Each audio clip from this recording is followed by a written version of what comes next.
are soaring into sunny skies with a roof open on another perfect April day here home in Arizona. We're at Chase Field, where today the D-backs will go for their first sweep of the Dodgers in nearly 2 years, and their first sweep of LA in this ballpark since April of 2008. It's Arizona Diamondbacks baseball, brought to you by Sanderson Ford. Good afternoon from Chase Field, and welcome to the broadcast. Steve Perfume and Bob Brenly along the way. They go, Bob, here for the sweep. The brooms are out. We are ready to go. Let's keep this thing rolling. Absolutely. I'll tell you, the Dodgers had their way with the Diamondbacks last year. 4-15 against the Dodgers were the Diamondbacks, but this is a different group of guys this year. Archie Bradley, outstanding last night. The offense has taken advantage of every opportunity they've had. Team starting to develop a little confidence, and a sweep of the Dodgers would go a long way toward building that confidence even more. And no shortage of heroes. The Inciarte walk-off. Archie Bradley yesterday. Goldie 2 homers so far. But Bob, looking for something offensively from the lower portion of the Diamondback order. Yeah, I think we will start to get some production from the lower end of the order. It's not uncommon early in the season for those guys to struggle a little bit. The good news is the top of the order has been getting it done. And nobody gets it done against these Dodgers like Paul Goldschmidt. Can he make it 3 for 3? Goldie homers in the first 2 games of this series so far. Game 3, and perhaps the sweep coming up from Chase Field after this.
throughout the first pitch, the ceremonial first pitch, and now Josh Colmenter takes the mound, set for his second start of the season, as the D-backs go for the sweep of the Los Angeles Dodgers, and they take the field with some youngsters here from the Valley, part of our Subway Kids Take the Field promotion, and we're set for the national anthem. Here is the voice of Chase Field, Mr. Chuck Draga. Ladies and gentlemen, at this time, we ask that you please rise and please remove your hats. Please direct your attention to the field as we honor the United States of America and pay tribute to our veterans, active duty, and retired men and women of our armed services. Presenting our colors today, please welcome the American Legion Auxiliary Girl State Color Guard. The Arizona Diamondbacks and the Los Angeles Dodgers invite you to join in the singing of the Star Spangled Banner. Please welcome from Scottsdale, Arizona, the Desert Canyon Middle School Choirs under the direction of Andrea Squires.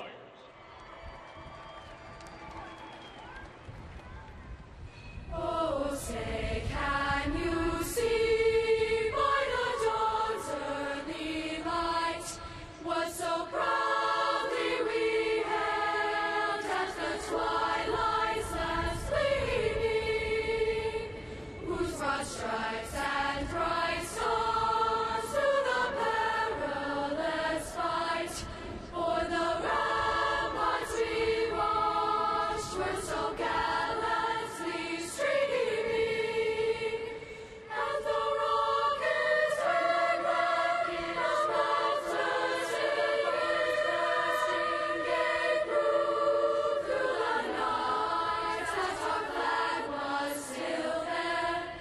Oh, say does that star-spangled banner yet wave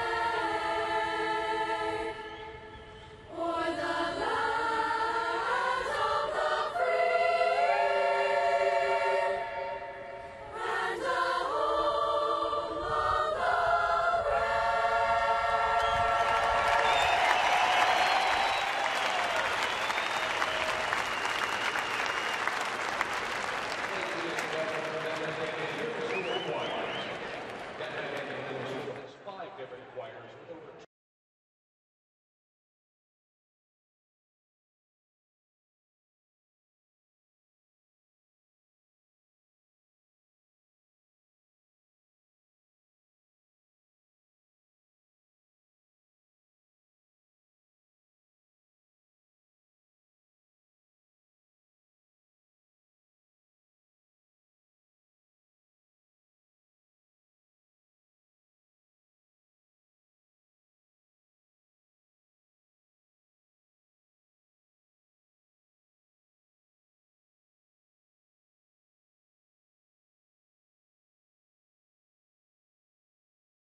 Cox Gigablast. How will you live the gig life? By Lone Butte Casino. You're in for more winning moments at Lone Butte Casino. And by Jack in the Box. Jack's hottest sandwich is back. Head to Jack in the Box for Jack's Blazing Chicken Sandwich. What a day for a sweep here in downtown Phoenix. The Dodgers and the Diamondbacks. D-backs have the roofing panels open. Clear blue skies overhead. Nice and cool as they go for their first sweep of the Dodgers here in this ballpark since April of 2008. And they turn to their opening day starter, Josh Colmenter, to get it done. A loss in the opening day start here Monday against the Giants did not survive the fifth. Gave up 5 runs, 4 earned on 10 hits. Josh Colmenter, Bob, our Arizona Ford starting pitcher. Yeah, Josh didn't miss many bats in that opening day loss to the Giants. They left a lot of pitches up in the zone, really kind of neutralized that straight changeup. Giants were hitting a lot of high fastballs. Jimmy Rollins, 5 hits in 22 at bats, the leadoff man, and there's ball 1 from Josh Colmenter. Rollins under .230 to begin his year. Hitless in the leadoff spot last night, and 1 hit in the series. Belts that one into right. Ender Inciarte's out there, leadoff man aboard. Here is the lineup for Don Mattingly's LA Dodgers, trying to avoid a sweep. Jimmy Rollins at the top, leading off with a base hit into right field. Yasiel Puig back in the lineup today in right field. Adrian Gonzalez down at first base. Howie Kendrick at second base. Yasmani Grandal doing the catching. Andre Ethier moves over to left field today. Alex Guerrero filling in at third base. That was a black hole for the Dodgers last night. Jock Peterson in center field, and right-hander Zach Greinke on the mound for the Dodgers. And the Dodgers still without Turner and Uribe. They actually last night played with 4 different third basemen. Here's Yasiel Puig. Puig had the night off last night. Don Mattingly getting him a day with Puig's 2 for 17 start to the year. He's got 6 strikeouts in there along with it.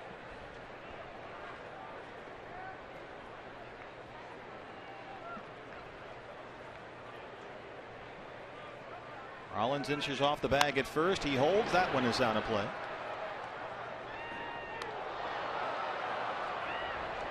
Puig 1 for 5 with a single in the series opener Friday, and 2 for 10 career against Josh.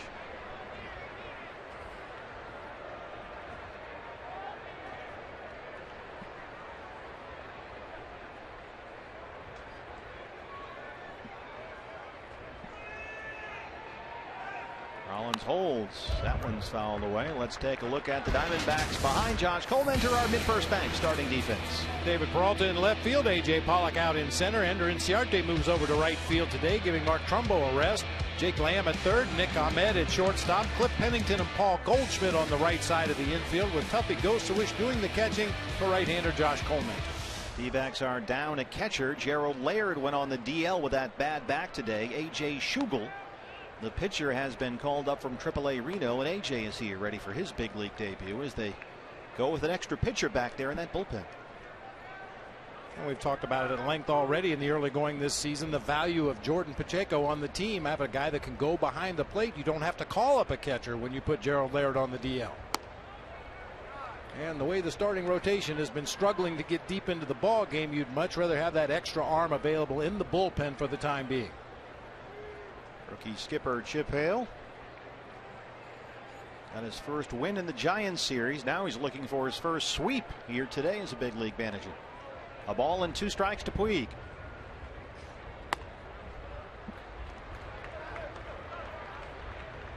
We'd have to check some videotape from last year when Puig was swinging it well, but he looks very still at the plate, almost so still that he's having trouble getting started. He stands there like a statue once he assumes his pose in that right-handed batter's box.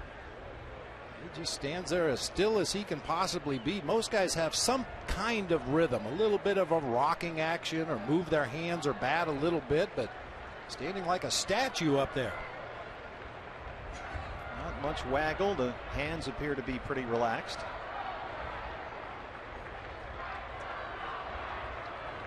Hitting coach Mark McGuire.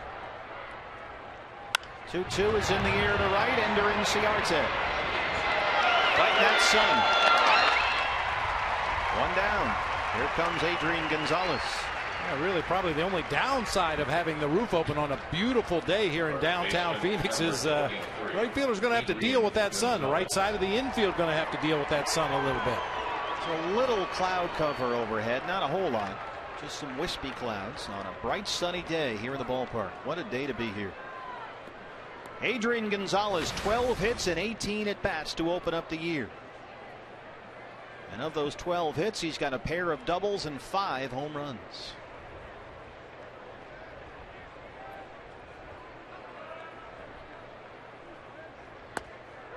There's strike 1. Angel Hernandez, our plate umpire this afternoon. Gonzalez on base 3 times last night. Good numbers career against Colmenter. Last night, a single and a pair of walks. Diamondbacks have done a good job limiting Gonzalez's impact in this series.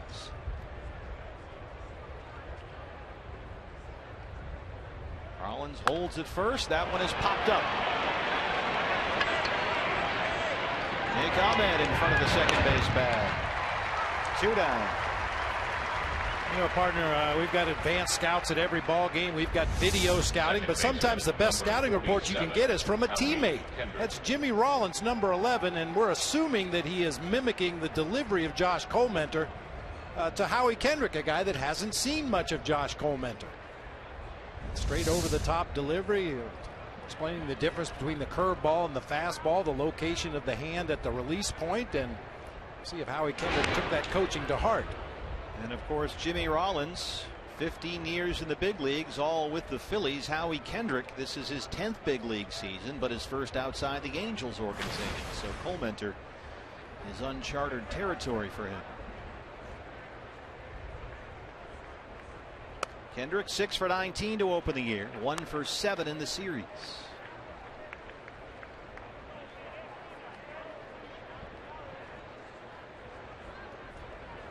Like to get a nice quick first inning from a Diamondback starter. Even Archie Bradley, when he was so brilliant here last night, went to a full count on the first 5 batters he faced. But Colmenter's behind, 2 balls and no strikes.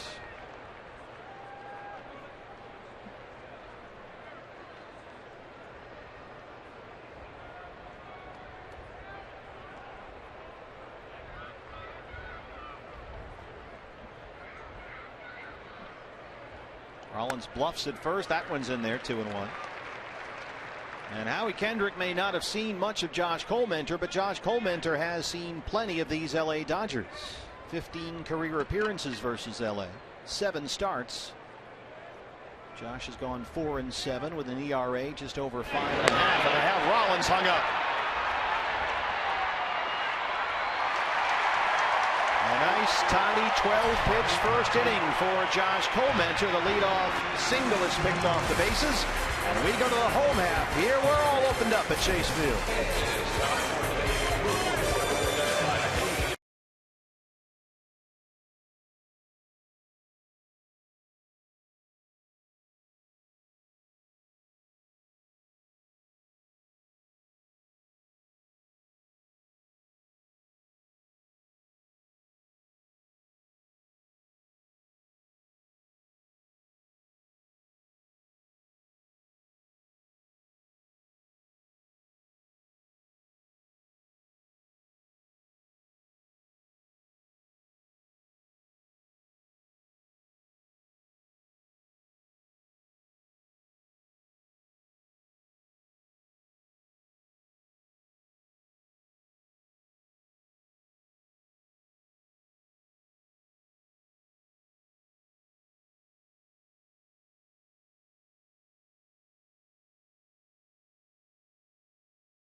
And now this afternoon, it's our Arizona Ford starting pitcher, the other half of this dynamic duo, Zach Greinke.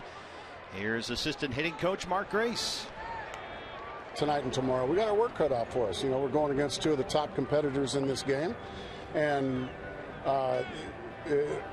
you can look at it. You can look at it as you can look at it fearfully, or you can look at it as a challenge. You can welcome the challenge, and that's what we plan on doing. It's not going to be easy. Nobody ever said it was. A.J. Pollock, who was on base 4 times last night against Clayton Kershaw, leads off against Zach Greinke, who makes his second start, the 31-year-old right-hander. He worked Tuesday night against the Padres at Dodger Stadium. 2 hits, 6 innings of work, a walk, 4 strikeouts, no decision through 94 pitches. And the Diamondbacks have really struggled against Zack Greinke. 7 starts against the D-backs since he became a Dodger. Greinke is 5-0 with a 1.59 ERA. If you try to find a flaw in Zack Greinke's game, it's that first pitch strike. 7 of the 19 homers he gave up last year came on the first pitch when the opposition hit .355 against him. And the numbers on Clayton Kershaw last night. A.J. Pollock reached base safely 4 times against Kershaw. Only the 3rd player ever to do that. A.J. had 3 singles and a base on balls against Clayton Kershaw. He's in there with a 1-2 count against Zack Greinke. I like the way Gracie put it. When you're facing some of the best in the game, you can approach it a lot of different ways. Woe is us, we're going to have a rough day, or look forward to the challenge. This is one of the best in the game. We want to see how we stack up against the best in the game. Saw a lot of that from those teams back in the early 2000s. They loved to face aces. Yeah, you got to play that card the other way back in your day.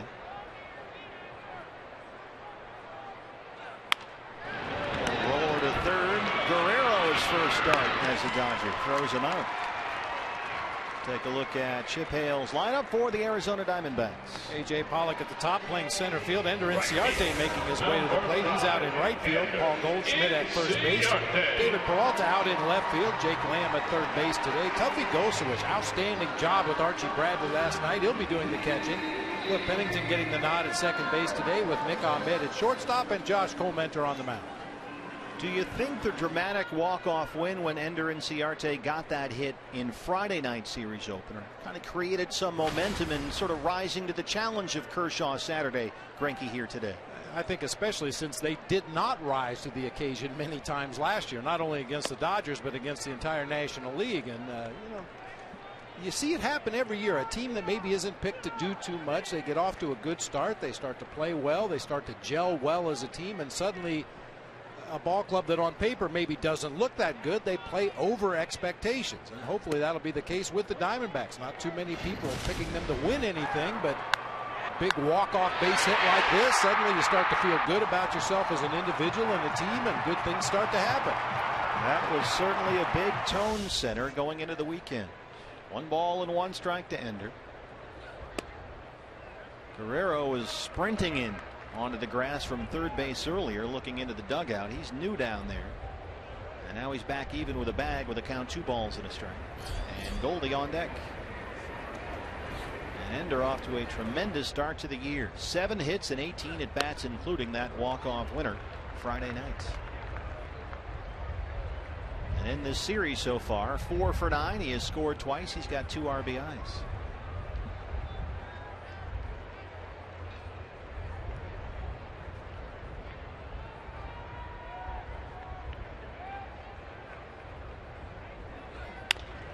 Slaps it the other way, just can't quite keep it fair. Of course, speaking of tone setting, Bob, how about that young man yesterday? Oh, man. I talked to him a little bit this morning, and he says, I wasn't really nervous. I just was anxious to get out there and get going, and that's the attitude you love from a young player. He wants to get out there and show the world what he can do. 6 innings of 1-hit ball in his big league debut, and outduels Clayton Kershaw. High chopper, first base side. Gonzalez, little shovel pass to Greinke, covering, 2 down. And then, of course, speaking of setting the tone against the Dodgers, Goldie. 2 games so far this year, 2 home runs. Monster blast to the opposite field, and then yesterday a slider from Clayton Kershaw deposited in the left field bleachers. 4 straight games with homers against the Dodgers. He is the first player in D-backs history to homer in 4 consecutive games against LA. He hit home runs in his final 2 games against the Dodgers last year. That was back in the middle of June.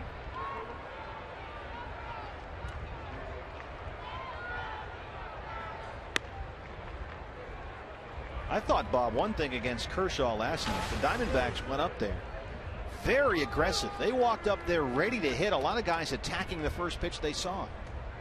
Thought we might see a similar approach today against Zach Greinke because of the numbers I gave you earlier. That's common. The best in the game, usually they get ahead in the count, so they have you on the defensive immediately as a hitter, and to try to counteract that, you want to hit strikes on that first pitch. The problem is Greinke, Kershaw, all the best in the game, they usually throw quality strikes on that first delivery. Well, Goldie 4 for 8 in the series, including the 2 home runs. And he's got 5 RBIs in the 2 games so far. Greinke going with the long hair look this year. Got that California surfer dude thing going. 3-1. The Diamondbacks should try to visualize Zach Greinke in a uniform other than the Dodgers. As a member of the Brewers and the Kansas City Royals, in 5 starts against the D-backs, he was 0-3 with an ERA of nearly 8. As a member of the Dodgers in 7 starts, he's a perfect 5-0 with a 1.59 ERA. Just imagine that's royal blue. Guerrero at third. Nice easy tailgate hop. And it's a 1-2-3 first for Greinke. No score through 1 here at Chase.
Broadcasting to the U.S. Armed Forces serving around the world on land and on ships at sea.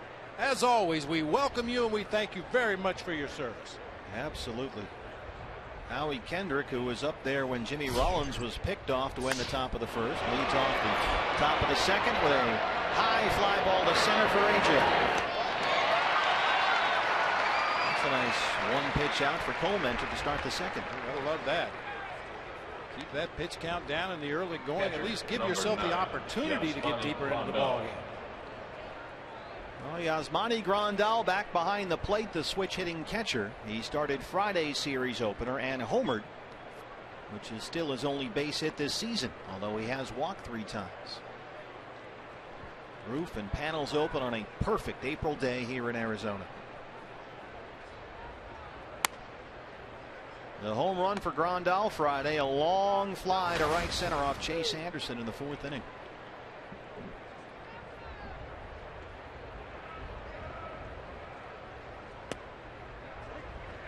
This was Yasmani Grandal, the former Padre, now Dodger. Only 1 hit on the season so far, but it was a loud one. No doubter up into the terrace area out there just to the right of straightaway center.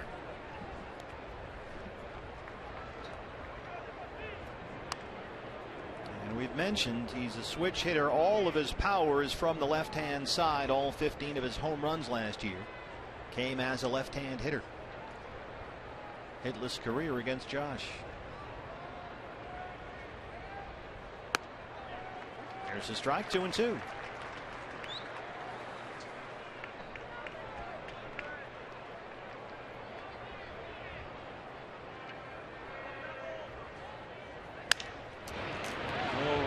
Goldie. He's going to share the load this time. Usually just takes that himself. Plenty of time to get Grandal. How about some keys to the game?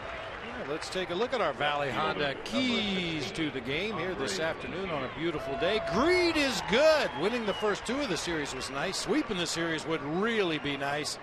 And for me personally, it's a pizza day. Got here a little late today. Didn't get a chance to grab breakfast. Anytime we have an opportunity to go for a sweep, I feel it incumbent upon me to have a pizza for breakfast. I think that's great, but I'm confused as to how that's a key to the game. It was a key to my game today. You want to be on your game, and that requires pizza. And speaking of pizza, greed is good when it comes to pizza. Andre Ethier off the terrace. That's a fair ball. Ethier, as it rolls back toward the infield, will head for third. He's got a triple. Just missed a home run. And that's his first hit this season.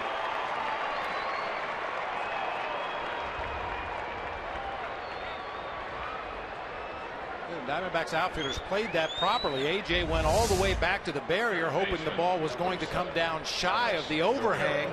And David Peralta from left field comes over. Unfortunately, got a little bit too close to the play right there. Ball ricochets back toward the infield, allowing Ethier to circle the bases and end up at third. One guy go to the wall to try to make the play. The other guy back way off the wall to play a possible carom. And now Comenter has to try and strand that run at third base with 2 outs. You can see the overhang here, both in left and right center field. Part of the unique architecture of Chase Field. Alex Guerrero, the first start of his career. He's the third baseman.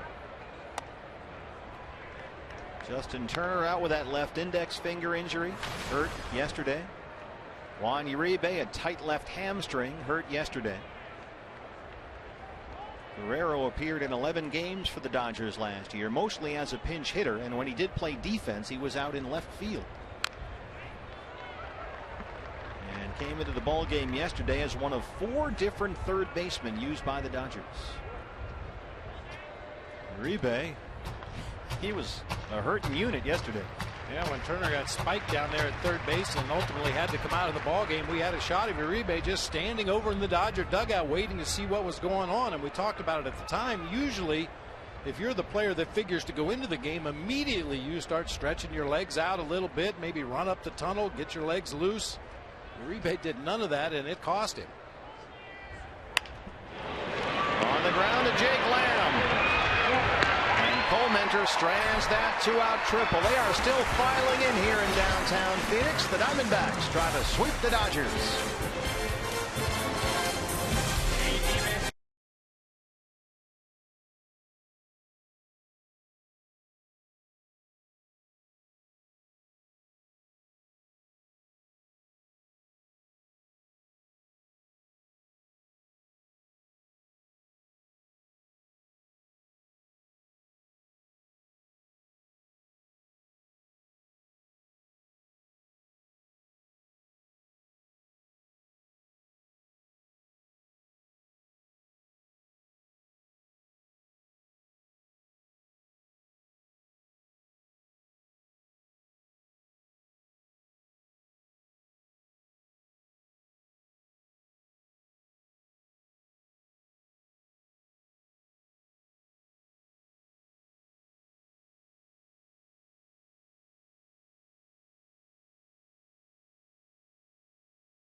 Against Zach Greinke. No score here.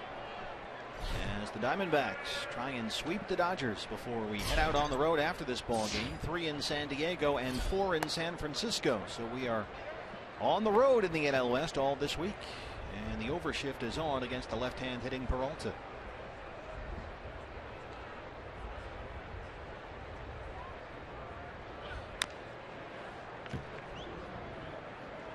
Alex Guerrero, as we mentioned, has really struggled to find a home defensively since he came over from Cuba.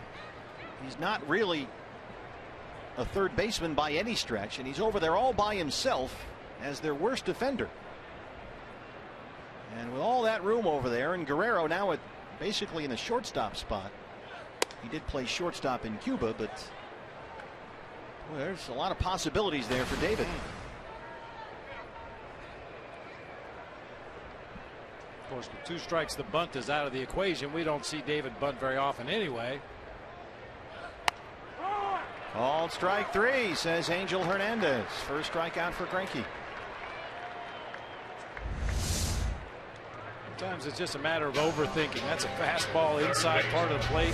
Very, very hittable pitch. Sometimes you can think yourself into taking a good pitch. You tell yourself, he's probably going to bounce a curveball here, maybe elevate a fastball, try to get me to chase something out of the zone. So I'm going to be really patient, and then he throws one right down the middle. A dramatic overshift for Peralta, and now Lamb comes up as back-to-back lefties, and the Dodgers play him essentially straight away, although Peterson in center field is shaded over toward the pool. Jake Lamb, 7 at-bats all season so far, but already 7 RBIs. His 2 hits were big ones. And the 3-run pinch hit double off Sergio Romo in Monday's opener. And then the 3-run homer against Ryan Vogelsong the following night. And he is right near the top, along with Adrian Gonzalez, among Major League Baseball RBI men. Pretty good, you considering the RBI to at-bat ratio. Yeah, that's not bad. He struck out Peralta, gets ahead 0-2 on Lamb, but bounces one there. Boy, if there was ever a day for a beer, it's today. The best beer in baseball right here at Chase Field.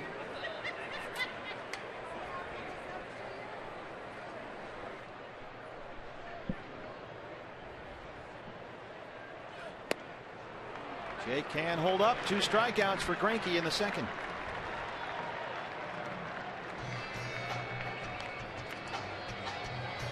Hey, when the D-backs win, you win at Papa John's. A day after every Diamondbacks victory, you get 50% off your regular menu price online order at Papa John's. Enter promo code DBACKS50 at papajohns.com.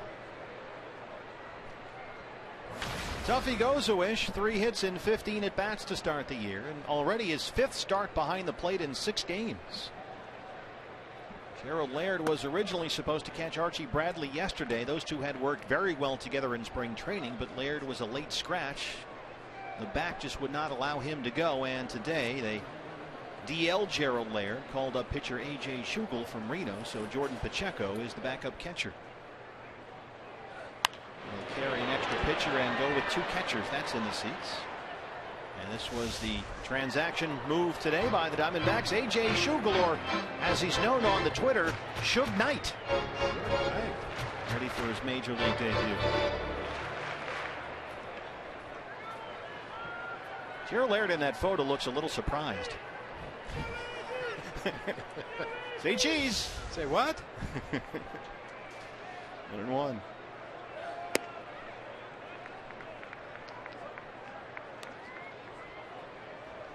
Well, you said one of the keys to the game was pizza. How about, well, you can listen to that. You can hear the sizzle. More onions and peppers. 2-1 to Tuffy. Base hit.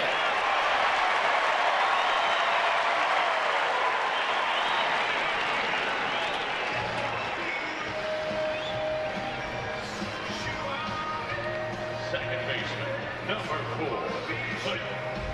Job of adjusting his swing after it started, kind of lengthened it out there, really reached out, just got enough of that ball to flip it over the head of Guerrero into left field for the Diamondbacks' first hit of the game. Two-out base runner for Cliff Pennington, getting the start at second base this afternoon. Chris Owings still looking for his first hit this season, so CO gets a day here. Penny lifts that near the left field corner, but it's in the seats. Switch hitter batting left-handed against the righty Greinke. Pennington 1 for 4 this year, a pair of walks. Now in his third season with the Diamondbacks.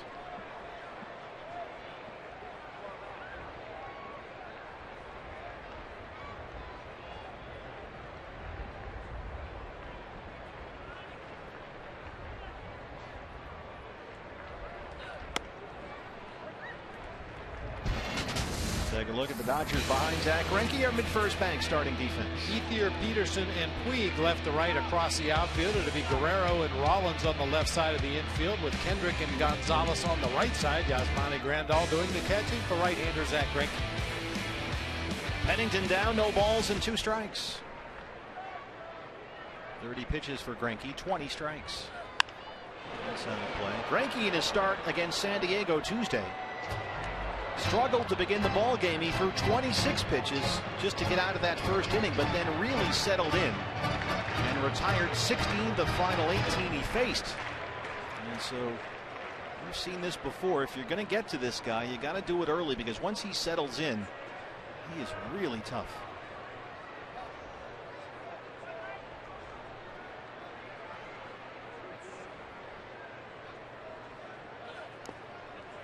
That's in the dirt.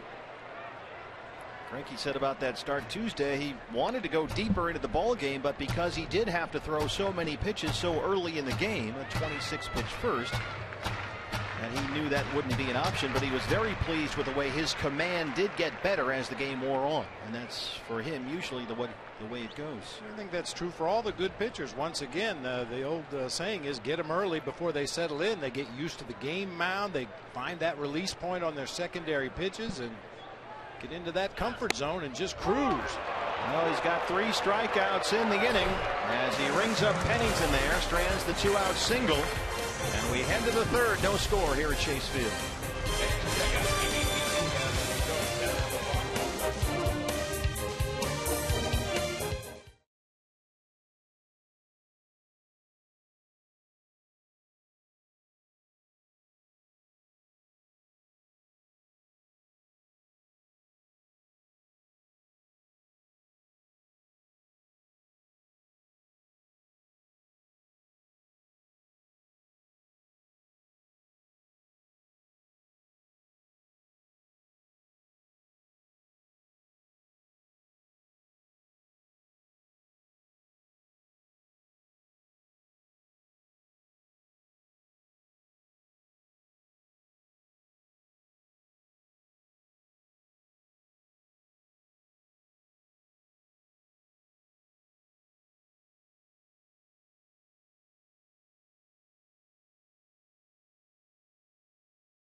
We welcome you back to Chase Field. I'm Kate Longworth. Well, heading into the series against the Dodgers, I talked with the coaching staff about how you attack the likes of Kershaw and Greinke. Turner Ward and Mark Grace, they assured me there was a game plan in place, but as you can imagine, they didn't want to give away too much. But nevertheless, Skip supports the secrets to their success. I think they did a great job. I think Turner and Mark Grace did a good job of, you know, they kind of looked at the video and they had a little game plan that they put together as a group. And they stuck to it, and I don't really want to give it away, but they did a nice job. He sure did. It worked against Kershaw last night, that's for sure. Jock Peterson leads off the third. And there is our Golden Glover down there, Doc Rosenblatt. Yeah, Doc was warming up before the ball game today, talking about Gracie and Turner Ward and coming up with a game plan, and then having that game plan implemented and have it work in a ball game. That speaks volumes. You talk about confidence. Young players talking to veteran hitting coaches, and hey, listen, when you get up there, look for this or look for that, or don't swing at this pitch, and then have it come true during the ball game. They're going to buy into anything Turner and Gracie tell them. You come up with a plan that works against Kershaw, I'm all in. Oh, yeah. And the overshift is on. Speaking of plans, here's a shot of Turner Ward, a birthday boy yesterday, the hitting coach, Mark Grace, his assistant. Diamondbacks go into a very moderate shift against Peterson, although they'll adjust now with a count 1-2. And again, that's important under Dr. Ed Lewis here, who is the director of analytics. They will change the defense, not just batter to batter, but count to count. If it's a hitter's count, you might see more of a shift. If it's a pitcher's count, less so, because the hitter might try to use the whole field rather than pull the ball. Generally, when a hitter is behind in the count, you're a little more defensive. You try to wait a little bit longer and just put the ball in play. When you're ahead in the count, you take more aggressive swings. That's an aggressive swing right there, and it's a fair ball down the right field line. Inciarte plays the carry, and then Jock Peterson has a leadoff double.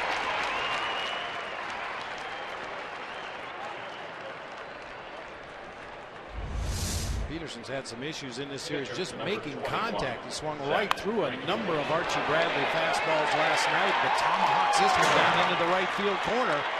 A leadoff double for the Dodgers, setting it up for Zach Greinke to possibly put down a sac bunt. And I say possibly because this guy swings the bat pretty well. He's a very good hitter up there. Peterson had punched out 8 times in 17 at bats so far this season. That's just his 4th hit. But he's aboard with his 3rd double. Greinke shows bunt. Lamb just on the edge of the dirt at 3rd. Goldie will come in from 1st. I like how the corner infielders, Bob, are positioned at an angle. And Greinke gets a good bunt down. Peterson into 3rd, and they get the out.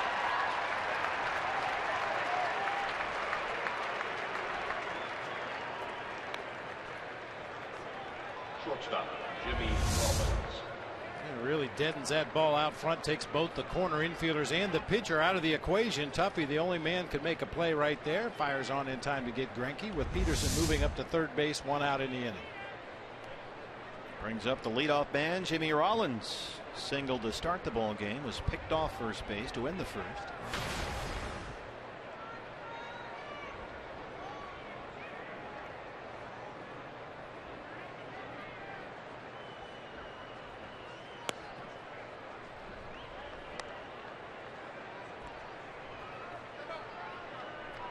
In his start against the Giants Monday, Josh Colmenter had traffic around the bases seemingly all night long and really had to labor to pitch his way out of trouble, which for the most part he did. Just wasn't as fine as he wanted to be, he said afterward. Line to center. AJ Peterson, who can run, will tag. And he's in there with the game's 1st run. He was a 30 stolen base guy in the minor leagues last season, so no chance to get him, and it's 1-0 Dodgers. Right fielder, Yasiel Puig. There's a little too much speed. Jimmy Rollins cued that one off the end of the bat. AJ did a nice job of staying back, trying to get some momentum behind that throw, but Peterson scores the 1st run of the ball game on the sac fly. Yasiel Puig, who flied out his 1st time.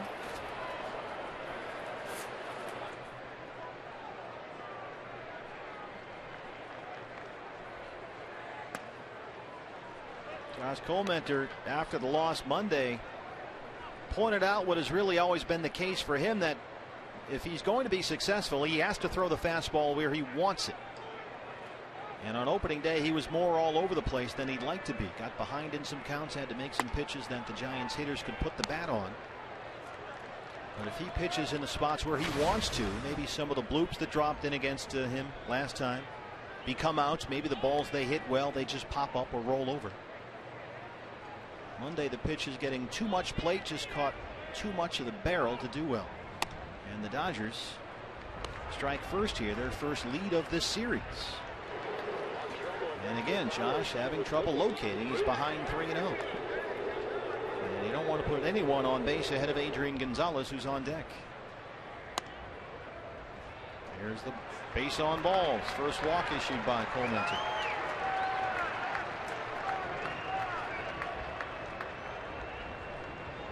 First baseman Adrian Gonzalez. Gonzalez popped up his first time.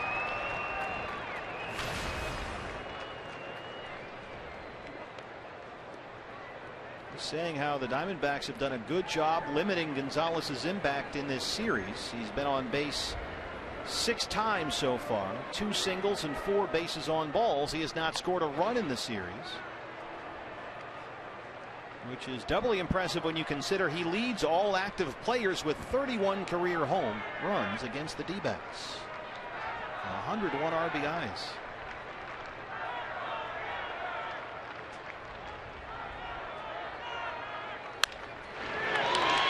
The shift was on Pennington in shallow right. Gonzalez hits right into it, and they continue containing what he can do at the plate. But the Dodgers get a run. They have their first lead. It's 1-0.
The D-backs start their road trip, the first one of the season. We are off to Petco Park to take on the Padres, and you can watch the game right here. Coverage begins tomorrow, 6:30. Diamondbacks Live pregame show right here on Fox Sports Arizona. Your home for Diamondbacks baseball. Ruby De La Rosa will get the start tomorrow night. Nick Ahmed leads off the Arizona third against Zach Greinke. Ahmed has started every game of this series at shortstop. Nick 1 for 12 at the plate to start the year.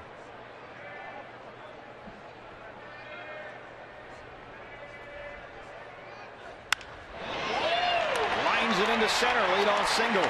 Second hit against Greinke. That one was barreled up. Swing that time by Nick. You always love it when that leadoff man gets on, especially the number 8 hitter as the leadoff man, because now Josh Coleman will probably be asked to put down the sac bunt. Nice swing that time by Nick, sending it right back where it came from. Nick had a really good spring training at the plate, hit .311 and over 60 at bats, and that'll get him going here. Guerrero in on the grass at third. Coleman squares and gets the bunt down. Greinke has one play. Ahmed moves up.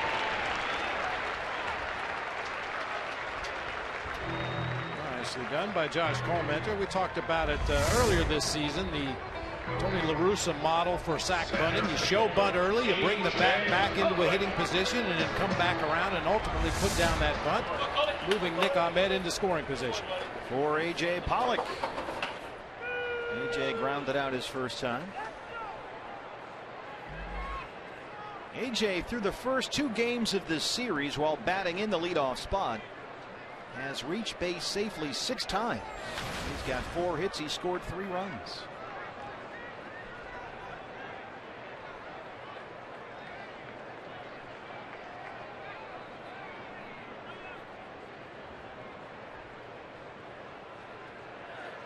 Let's go downstairs to Kate. Well, guys, as you know, reaching base 4 times against a guy like Clayton Kershaw, that's quite the feat. But while we were talking about AJ's standout performance in postgame, he had already turned the page. AJ told me that on the drive home last night, his mindset was already on Greinke. He went on to tell me that for him, it's not necessarily about the numbers, because that can drive you crazy with a long season like this. He just wants to go out there and have quality at bats. Well, quality at bat right here will tie up the ball game. Get a good pitch to hit and put a good swing on it. We'll hear Goldie and AJ and Aaron Hill. We'll hear them say that dozens of times this season. Were you a see ball, hit ball guy? Pretty much. I mean, I looked at the advance reports and I tried to remember past at bats against opposing pitchers. Kept a little notebook from time to time, but yeah, once the game started, just get in the box and try to see it as best you can. Pick it up as quickly as you can out of the pitcher's hand and be ready to hit the good ones. Lifts that in the air to Puig and right. Trying to find it up there. Did not get a great route there. Ahmed tags and heads for third. And Yasiel Puig looked like he was trying to dodge tacklers out there. A little zig and a little zag. Yeah, it didn't look very smooth, but I think part of the reason was he was trying to keep that ball out of the sun. We talked about the right fielders and the right side of the infield having to deal with the bright afternoon sun. There's a little Roberto Clemente here. Turns his back to the infield and tries to throw one up in the stands. So Ahmed is aboard at third down there with Andy Green. 2 down for Ender and Ciarte. Puig had to travel a long way to get to that one. All kinds of room for Ender in left center here. He grounded out his first time up.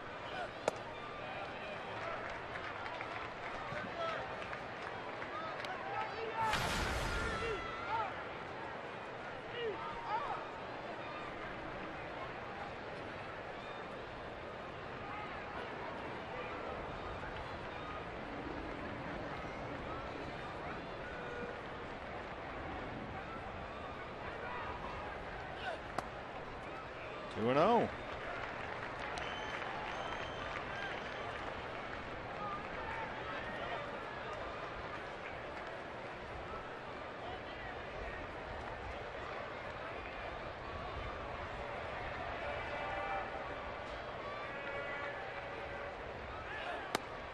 There's the strike. Ender and Ciarte, a couple of extended hitting streaks last year. D-backs rookie record 18-game hitting streak through the first 3 weeks of August. That included a home run at AT&T Park in San Francisco. He hit one into McCovey Cove. See if he can barrel up one here on a 2-1 pitch. That's in there, 2-2.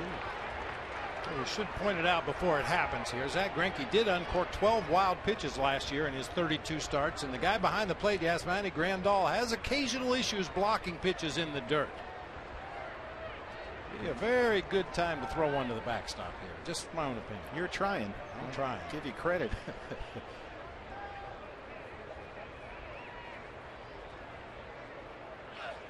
Right to Rollins.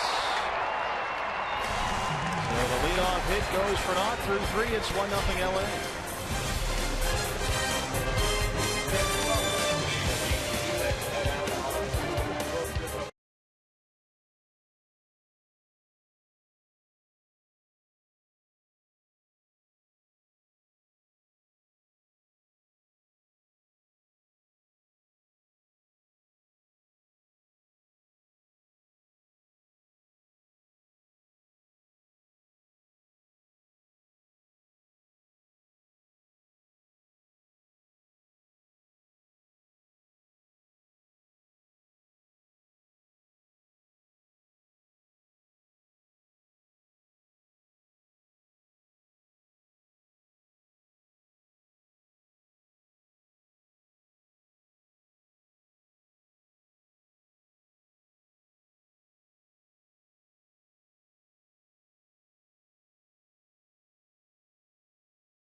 Hey, fans, bring the whole family out to the ballpark this summer and take advantage of the D-backs value pack. For just $19, you'll get a ticket to the ball game, a Subway sandwich, a Pepsi, and a cookie. The value pack available for any game this year. You can buy right now online at dbacks.com/value, and we'll throw in a cookie. How about that? Cookies all around for Cliff Pennington as Kendrick lines out to open up the fourth. Top shelf where Mama hides the cookie jar. Where she hides the cookies, absolutely. Good timing there by Penny. Yeah, we've seen Howie Kendrick with a concerted effort to hit that ball up the middle into the opposite field. That time Penny was right in the right spot. One down for Yasmani Grandal, who grounded out his first time. Acquired from San Diego last December in the big Matt Kemp deal. We'll see Matt Kemp of the Padres for 3 starting tomorrow here on Fox Sports Arizona when we go to Petco Park.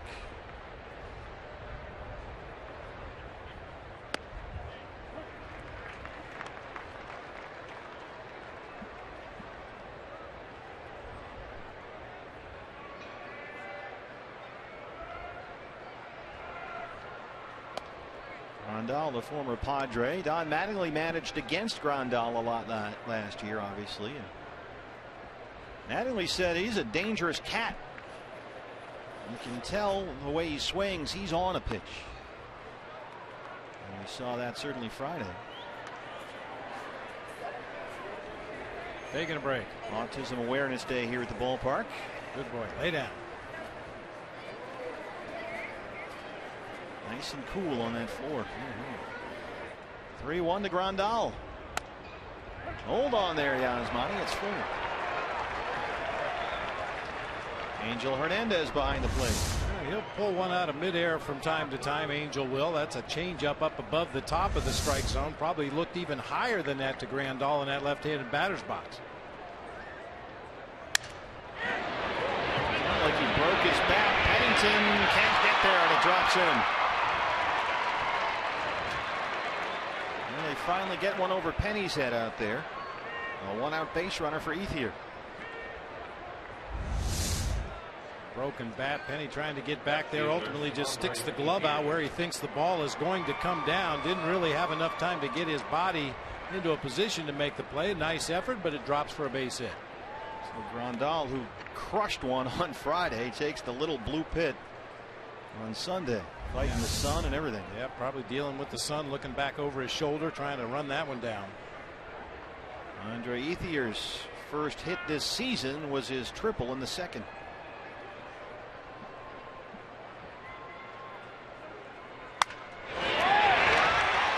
That's into right. Grandal will head for third. Inciarte with that arm. The throw is cut off. Dodgers have runners on the corners with 1 out. Ethier 2 for 2.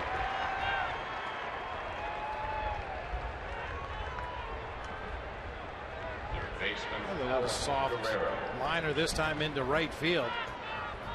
Nice throw by Ender Inciarte. We saw him airmail everybody several times last year. He's got a great throwing arm, but you have to put it into a position where that cutoff man can cut it off should that trail runner try to advance. Perfectly done that time. A little bit off line to third base, but at a level that Nick Ahmed could cut it off easily and hold Ethier at first base, keeping the double play in order. And once more, Josh Colmenter with traffic around him on the bases. Grandal at third, Ethier at first. 1 out. And Alex Guerrero, the third baseman, is in there. He grounded out his first time. Colmenter stranded a 2-out triple in the second. Gave up a run on a sac fly in the third. Now he's in a mess here in the fourth. Guerrero from Cuba was signed before last year, 4 years, $28 million. And is just now finding a spot on their roster. Played most of last year at AAA Albuquerque. Hit nearly .330.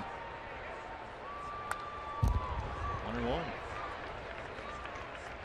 This guy was a 3-time All-Star shortstop in Cuba's top league. A career .308 hitter there in 8 seasons. He was just a 21-year-old kid playing in Cuba's best league. He hit .338. The next year hit over .340.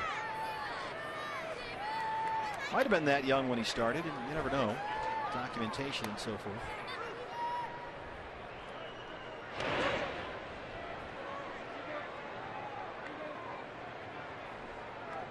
And he has always been an offense first type guy. Defense, well, still trying to find a spot. But they like the bat. Rondal is at third, Ethier at first.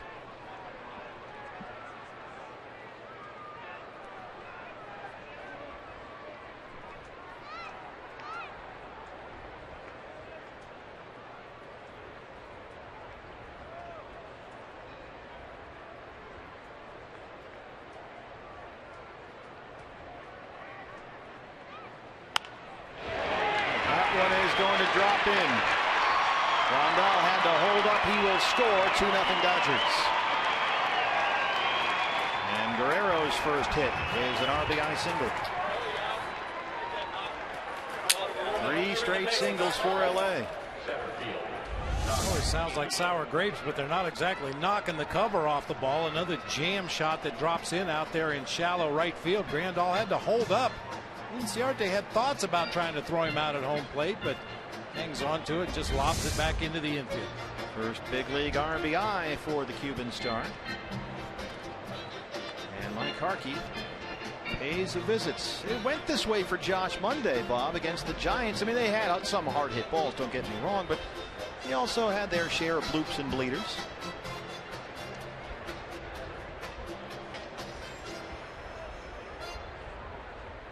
It's hard to convince a pitcher to stick with the program. You know, he's made some good pitches. He's gotten some weak contact, which usually results in outs. But 3 times this inning, weak contact has dropped in for base hits, and the Dodgers have pushed across a run. So Ethier at second, Guerrero at first. Still 1 out. Here's Peterson, who doubled and scored his first time up. Slow roller is going to stay fair. Lamb has to hurry, and they can't get him. The bases are loaded. Peterson can really run. He was a 30-30 guy in the minors last year. 4th consecutive weak contact that results in an infield base hit this time. Nice try by Jake Lamb, but Peterson showing that speed tool, getting down that first baseline in a hurry, and just does beat the throw from Jake Lamb. And now Josh in a bases loaded 1-out jam. Zach Greinke is at the plate. Ethier at third. Guerrero the runner at second. And Peterson with good speed aboard at first. Now watch the first pitch here.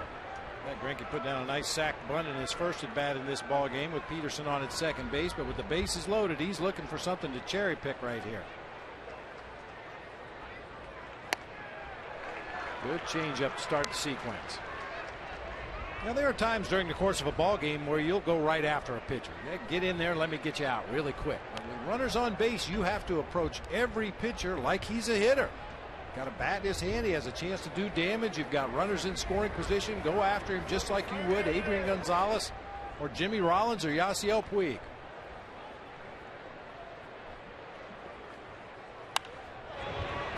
Oh, 0-2.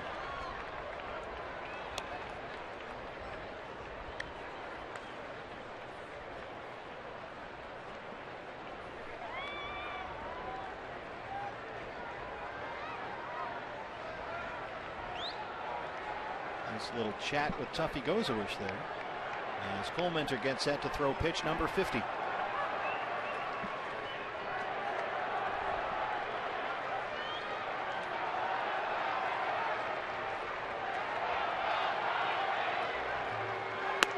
Call, strike 3.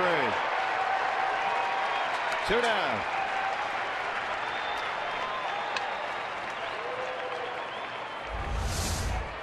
Tuffy slides inside. Josh pretty much throws it right down the middle of the plate. Perhaps Greinke overthinking that at bat a little bit. Takes a very hittable pitch right down the middle for strike 3. And he's got one more tough out, the leadoff man Rollins. Bases loaded here. Rollins has singled, drove in a run with a sacrifice fly. Hit one right on the button his last time up to A.J. Pollock in center. And that delivered the game's first run.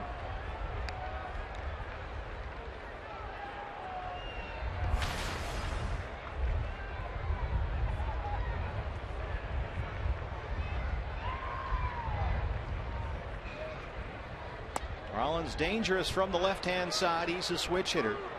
17 homers last year for the Phillies. 14 came from the left-hand side of the plate. His numbers, career with the bases full.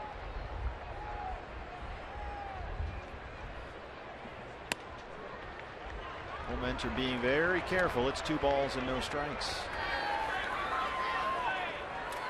Puig is near the pool. Watch out. Oh, that's not him.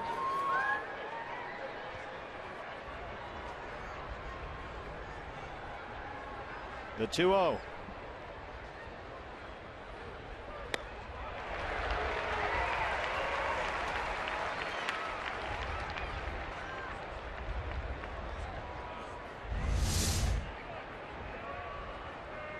Good straight changeup and a fastball count at 80 miles per hour.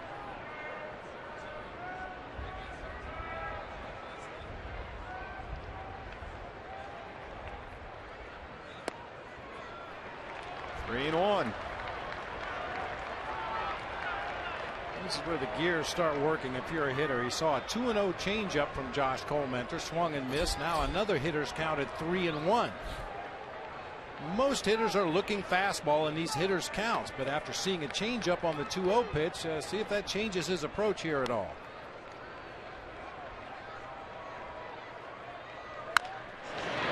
Bounce to second. Cliff Pennington. And Clemente leaves them loaded. But the Dodgers get another run. They take a 2-0 lead. Here's what's next, brought to you by CenturyLink. Goldie leads off the 4th.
By signing up at one of the 16 interactive kiosks right here at Chase Field during any Diamondbacks regular season home game. Today's contestant not only got a gift certificate to Ditka's Steakhouse, but also an autographed Kachinko game piece from Mark Trumbo. Mark Trumbo getting a well-deserved day off. The whole family out here on a perfect Arizona April day. Go D-backs, thumbs up at Chase Field as Paul Goldschmidt leads off the 4th. Diamondbacks have been out hit so far 7-2. They trail it 2-0. Goldie grounded out his first time. Could be a whole lot worse. 4 straight Dodgers came up in the top of this inning in RBI opportunities, and only 1 drove in a run. That was Guerrero. And so, considering the mess that Josh Clemente was in, the fact it's still only 2-0 is somewhat remarkable. Yeah, nice job of damage control right there. A lot of traffic on the bases, only 1 able to cross home plate.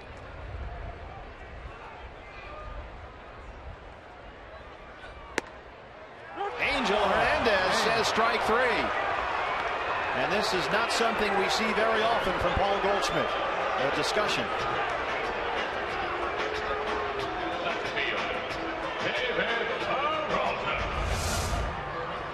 Might have been even a little farther outside than the one before it, and right there at the edge of the strike zone. Strikeout number 4 for Greinke. David Peralta struck out looking his first time, and the Dodgers go into a dramatic overshift on the right-hand side. Look at all that room in left center field, and Guerrero, who is again is a poor defender, all by himself on the left side of the infield.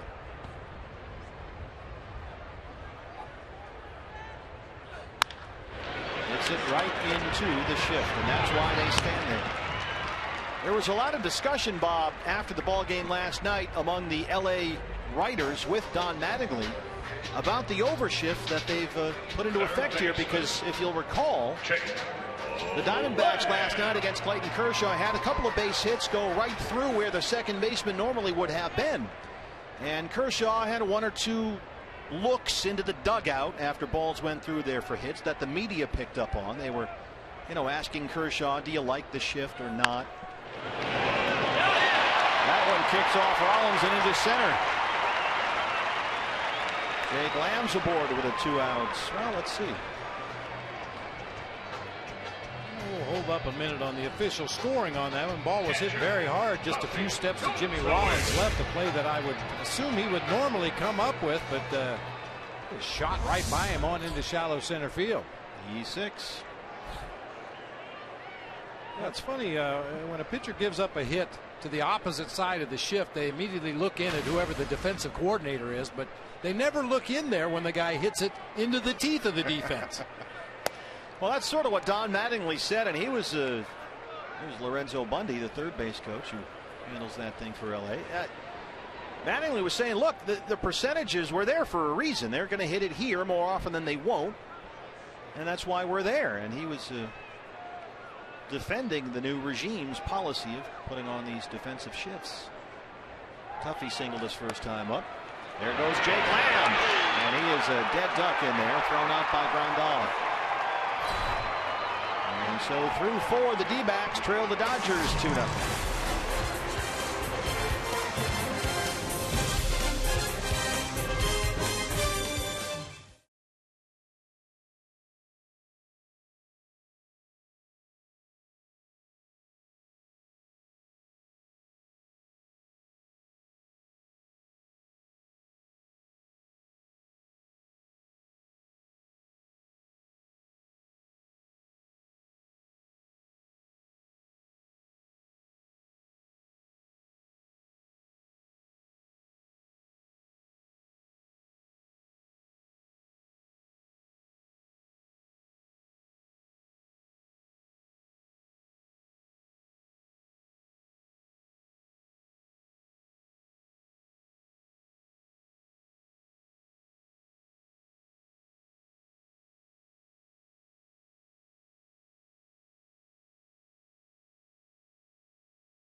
Some very special fans, the Cooper family. April is National Donate Life Month, and they have a very special story. Their daughter Jane, 2 years old, she's at her first baseball game, but she's already lived a very incredible life. Tell us her story.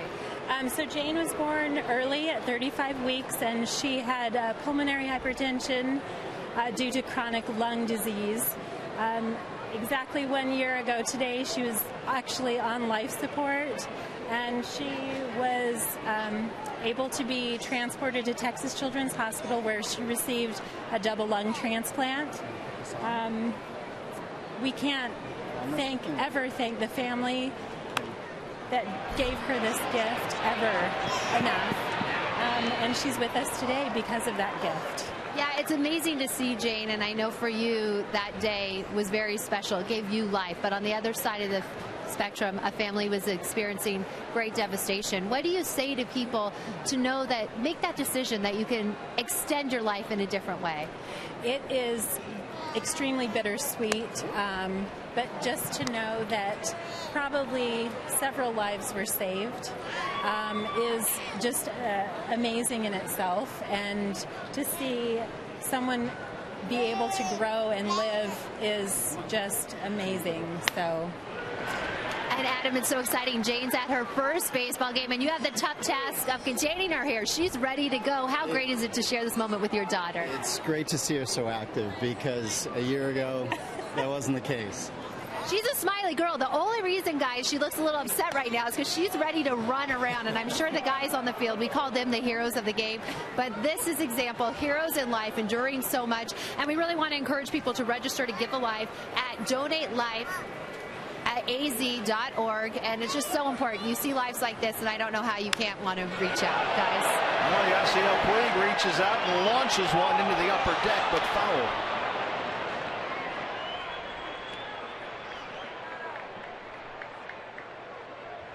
DonateLifeAZ.org.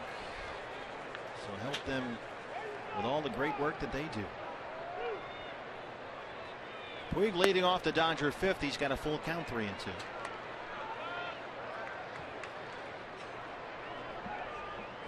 He has flat out and walked 0 for 1.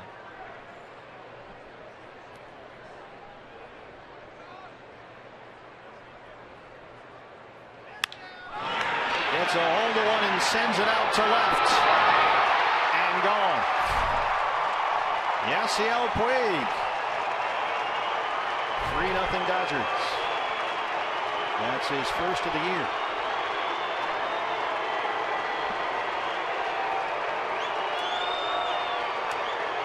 I was just thinking before that pitch, let's get the Dodgers and Yasiel Puig out of town before he figures it out. We know what a streaky hitter he can be once he gets rolling. That long foul home run down the left field line, and follows it up with a fair one just over the fence in left field. First home run allowed by Josh Colmenter this year. Here's Adrian Gonzalez. Gonzalez last week against Andrew Kashner homered 3 times in 1 game. And he's got 5 on the year.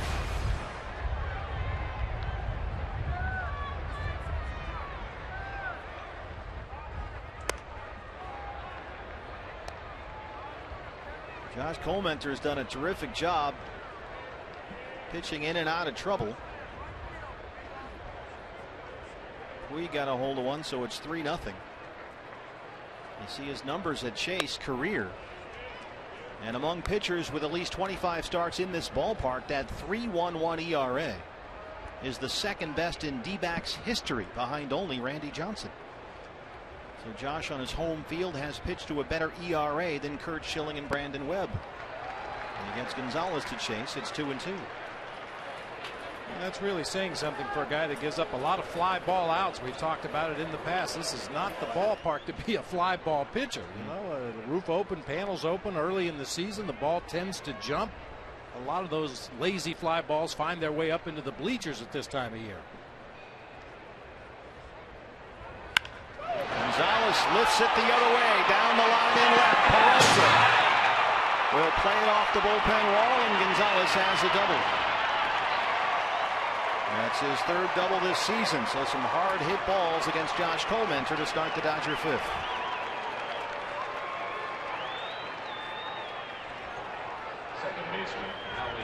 Oral Hershiser was telling us about Gonzalez and the shoulder injury, all the adjustments he had to make. He himself claimed he lost his power. He was no longer a power hitter, but in the time it took him to rehab and get the strength back in that shoulder, he became a better all-fields hitter. Just missed a home run to left field that time. I mean, among other things, when he was battling through that shoulder injury and the rehab from it, he went to a much lighter, shorter bat. Try to take some of the stress off of that shoulder, but now that he's fully healthy, using the bat that he would much prefer to use, a little longer, a little heavier, a little better plate coverage. Howie Kendrick 0 for 2.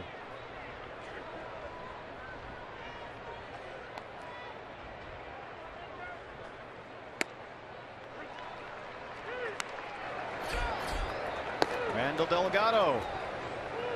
We saw Randall work 1 inning last night. He pitched the 9th, only 12 pitches. And again, the Diamondbacks find themselves, Chip Hale, trying to find a bridge guy in that bullpen when a starter struggles to get through 5. They've been in this situation seemingly all year long. There's a bouncer up the middle. Pennington.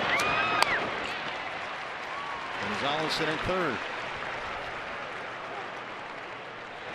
Now, when you say they've seemingly been in that situation all year, other than last night when Archie Bradley went 6 strong innings, high pitch count, but got through 6. First 4 games, they were averaging just over 4 innings per start.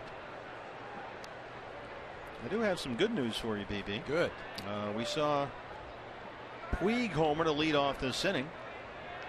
Another Cuban power hitter has just homered. Yasmani Tomas, a 2-run shot for the Reno Aces a few moments ago.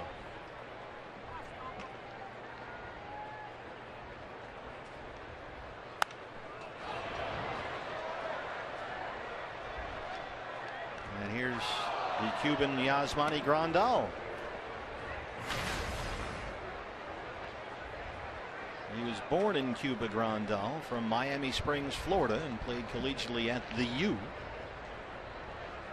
First round pick by the Reds 5 years ago. There is Puig.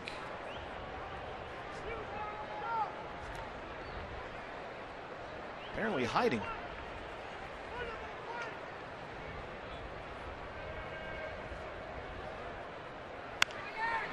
Loses the bat as he pops it up. Ahmed has it.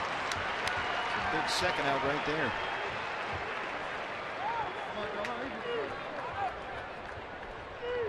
Unfortunately for Andre Ethier, he was paying attention in that on deck circle. That bat whirly birded right over his head off the screen.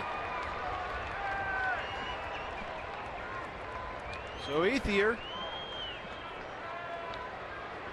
who had been hitless in the series, in fact hitless on the season, had only had 6 at bats, steps in here 2 for 2, a triple and a single. Gonzalez is at third with 2 outs. A run in on the Puig homer.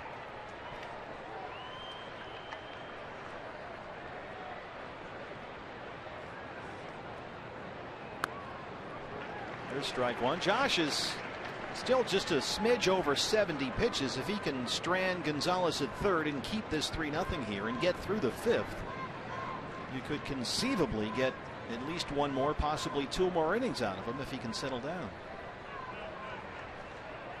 Gonzalez will do some housekeeping here. A little Candlestick Park throwback for you there, Bob. This would be a regular occurrence at the old stick. Hot dog wrappers blowing all over the place, between the mound and home plate, behind the pitcher. Always a distraction.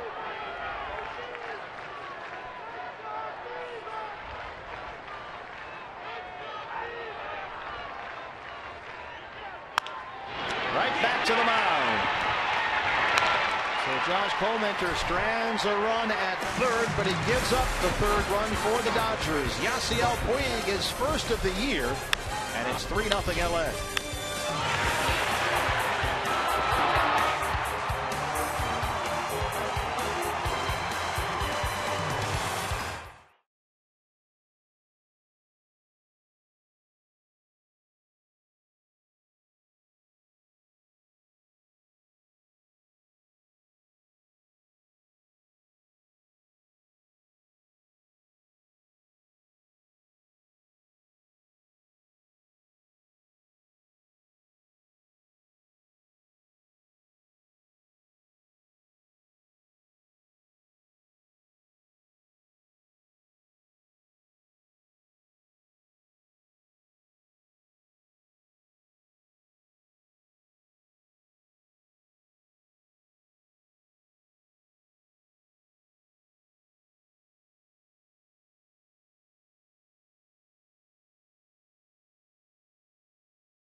The Phoenix Children's Hospital Sandlot here at Chase Field in downtown Phoenix. All smiles up there.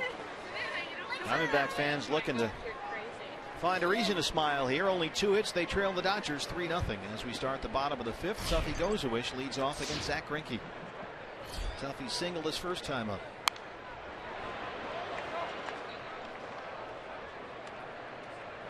We forget, Bob, and talking about Tuffy offensively, and we've known about him for obviously several years here now, but it was easy to forget that coming into this season, after all that time in the minor leagues, this is a guy that had fewer than 180 career plate appearances in the big leagues. So he's got to be given some kind of a learning curve, doesn't he? Well, yeah, and I just think the fact that he's going to get more regular at bats, he's going to see good live game pitching pretty much every day. I think it has to help. I mean, when you're a backup catcher by trade and you get to start one game every 10 days or so, it's pretty tough to go up there and get into a rhythm with a guy throwing 95 with a snapdragon slider and a straight changeup. You just try to battle as best you can, try to get the bat on the ball, but with regular daily at bats against good live pitching, I think Tuffy's going to surprise a lot of people with the bat. Parts of 9 seasons in the minors, mostly in the Phillies system. 1-2. Finally made his big league debut as a 29-year-old rookie in August of 2013 with the Diamondbacks, his hometown team. And the reality is, we've documented many times already in the early going, he'll help you win ball games if he hits 200. Saves runs, blocking balls in the dirt, throws guys out on the bases, gets his pitcher through ball games and out of tough jams. Over the head of Greinke, slowly hit. Rollins can't corral it, and Gozawish is aboard. Just a little bouncer up the middle, and Rollins, who already has 1 error this afternoon. Let's see how they score that one.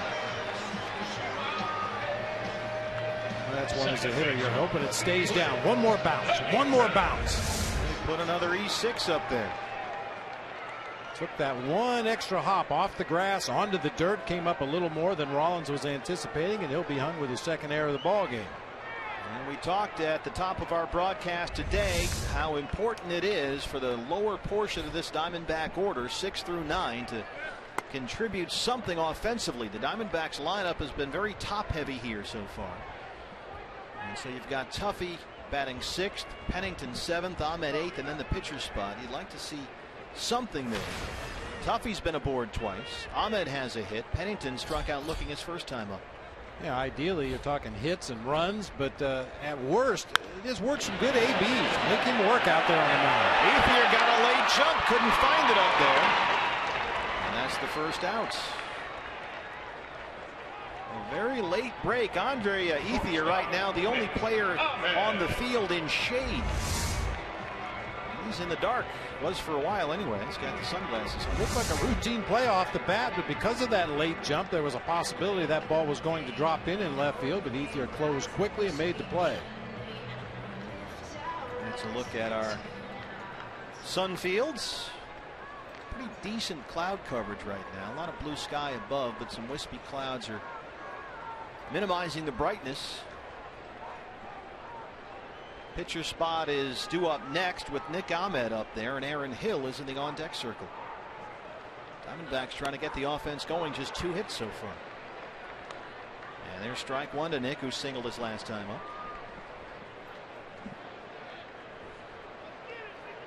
Andy Green coaching at 3rd.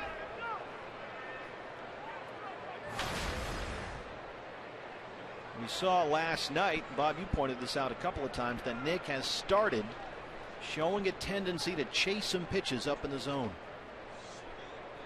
And those good at bats we saw this spring. Here's another one. And he's banged this afternoon. 2 balls into center field. Nick Ahmed hit .311 in spring training. That's in more than 60 at bats. So the offense is there, and we've seen it so far today.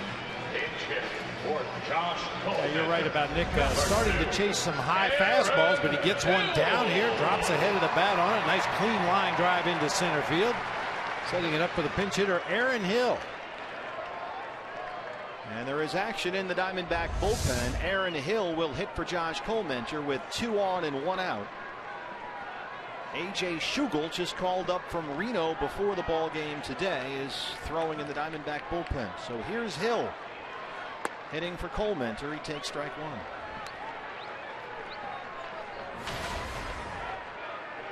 Aaron Hill hitless in last night's ball game, 4 for 17 to start the year. Oliver Perez is throwing as well. He's the lefty and Schugel the righty.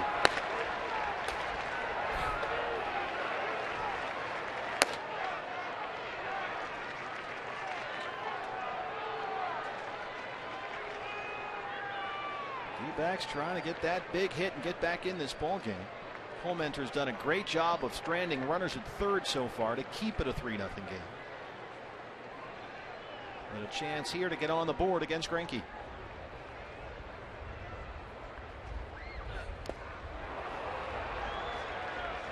Hey fans, anytime the D-backs score 5 runs or more, Taco Bell is giving away 3 free tacos with the purchase of a large drink between 4 and 6 the following day at participating locations.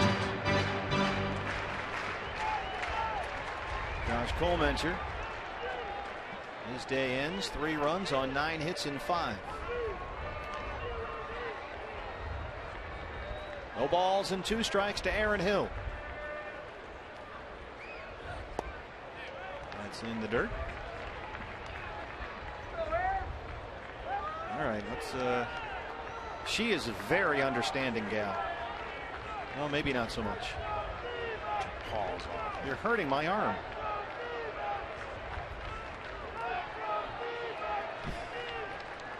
She's on the edge of her seat.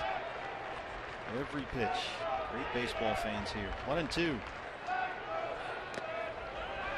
And Aaron is back even, 2 balls and 2 strikes.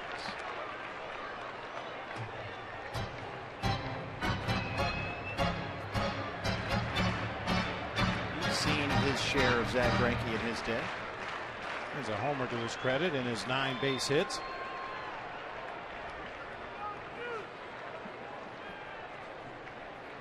Goes a wish, the runner at second. Ahmed at first. And Aaron Hill strikes out, 2 down. That's 5 strikeouts for Greinke. Well, that's become a very effective pitch for Zach Greinke. That 2-seam sinking, tailing fastball looked like it was going to be a strike on the inside corner, and then just dive bombed down and in there and swung right over the top. 2 on, 2 out for the leadoff man. It's A.J. Pollock. A.J. has grounded out and flied out 0 for 2. 5 for 18 to begin the year. And trying to extend a 7-game hitting streak against these Dodgers. Big cut at that one. It's 0-1.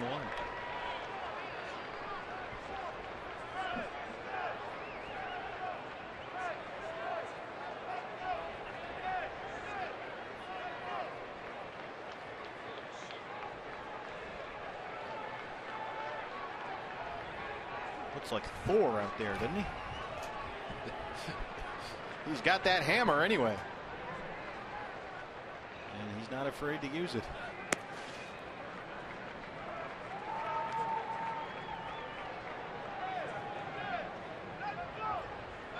It looks like he ought to be in a boy band or something.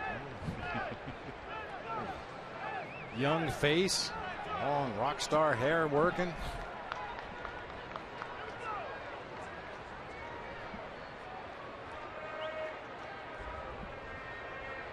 Call One Direction, I'm told. They have an opening apparently. Yeah. Mitch Riggin telling us from our truck that Mitch audition didn't go well. Mitch is a big One Direction fan. I think he might be the president of the fan club here in Arizona. I just wish he'd stop wearing that t-shirt all the time.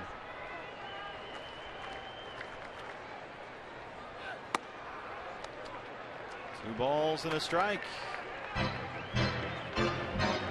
Similar to the pitch that Aaron Hill swung over the top of for strike 3. Look at the late movement on that ball, making AJ move his legs out of the way as that pitch continued to sink and tail inside.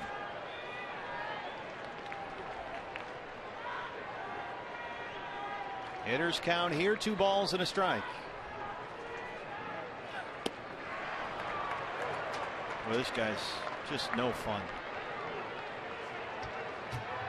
No fun at all. Let's talk about Greg Maddux in his heyday, how he could paint X's on the corners with A sinking fastball, little cut fastball. Sinking fastball, little cut fastball on both sides of the plate. He could draw X's because of the movement on the pitches, and Greinke's got a little bit of that going today too.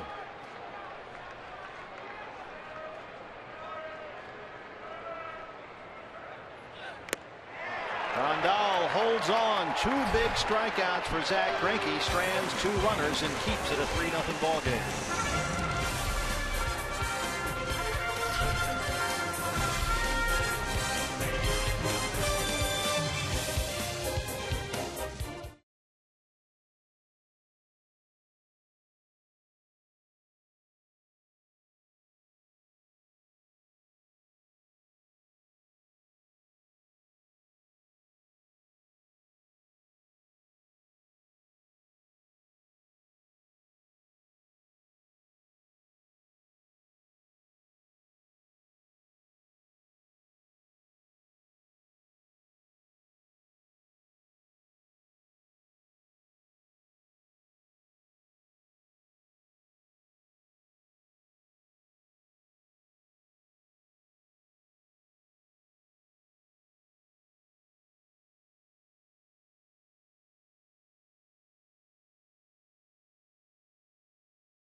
Major League debut of Archie Bradley, and now about to throw his first pitch in the big leagues is A.J. Schugel. He got the call, and when you get the call, you make a call. He called his mom. Here's how that went.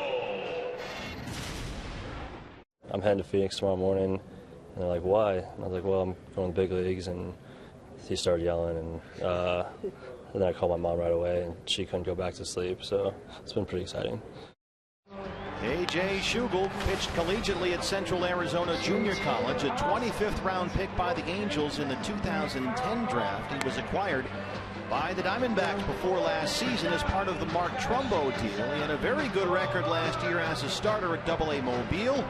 He worked in the bullpen during spring training, almost won a spot on the opening day roster, and now here in Game 6, he is in the big leagues. Got some baseball bloodlines. His father is a longtime scout and currently a special assistant to the general manager for the Cincinnati Reds. His godfather is a D-back special assistant to the GM, Mike Piotnik, who actually did some advanced scouting for us back in the day. You talk about the farm system, and we've talked about that a lot, Bob, how it is stocked. Well, right now, Archie Bradley last night, A.J. Schugel here. These were 2 members of the Mobile Bay Bears rotation last year. A.J. Schugel made 26 starts with AA Mobile, pitching for Andy Green. And so more and more that wave of minor league talent is finding its way up here. Alex Guerrero leads off the 6th, an RBI single his last time up, 1 for 2. And A.J. Schugel throws strike 1. This guy had a very promising spring training, A.J. Schugel, throwing a lot of strikes, stayed out of trouble for the most part. A lot of ground balls. He has been a starter in the D-backs minor league system since coming over from the Angels in the Trumbo deal, but long term, a lot like Andrew Chafin, they think this guy's best fit, best profile would be as a reliever in the major leagues. Pretty good fastball, good sink to it. He can hump it up mid-90s. A little bit of a quirky delivery, but a consistent breaking ball has been the thing that's been missing so far.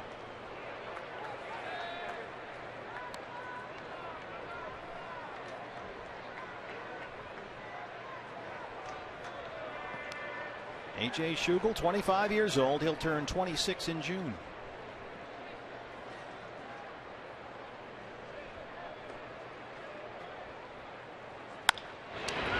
Well, sticks the glove out. Nice, easy major league batter to open things up.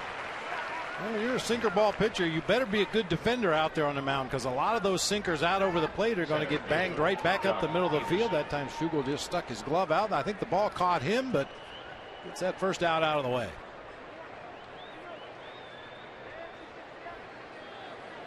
Oh, it's her birthday. Got to beat the Dodgers, right? Get that sweep. Jock Peterson, 2 for 2 so far. A double, a single. He scored a run.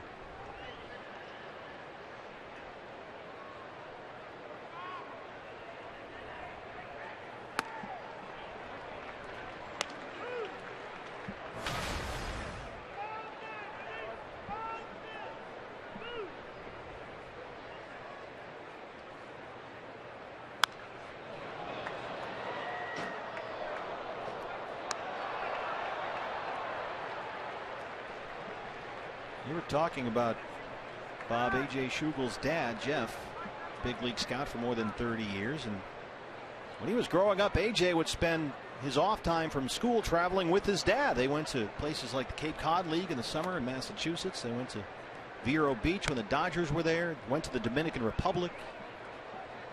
And A.J. said he missed more school than Mom would have wanted, but whenever Dad was on the road, he usually found a way to tag along.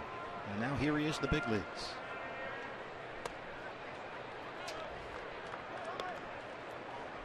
He's got a little lazy on those last 2 changeups. Didn't really reach out toward his target and finish the pitch, causing him to flutter up and away from the left-handed hitter.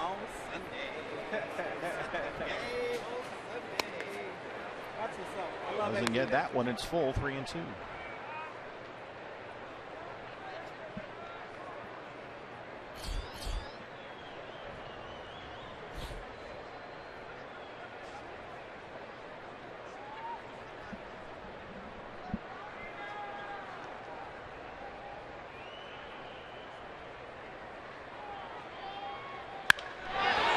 Center field, A.J. Pollock looking up, and it's way out here. Jock Peterson, his first of the year, 4-0.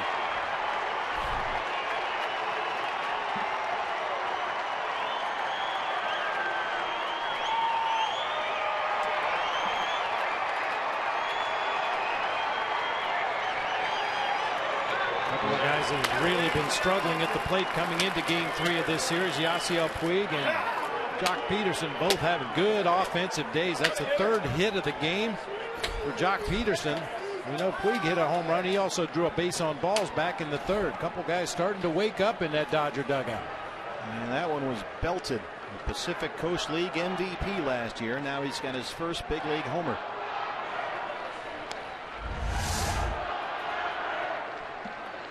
Well, to his credit, he didn't try to pull that sinker on the outer 3rd of the plate. Stayed right on it, got the barrel on it. A.J. quit on that ball rather quickly. It really sailed out of here. So Peterson, last year at Albuquerque, 33 home runs, 78 RBIs, his league MVP.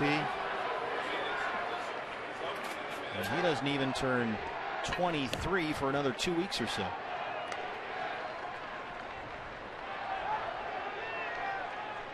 Now time for A.J. Schugel to settle in. He's behind on Greinke, 2-1. That's the Dodgers' 10th hit. There's a strike.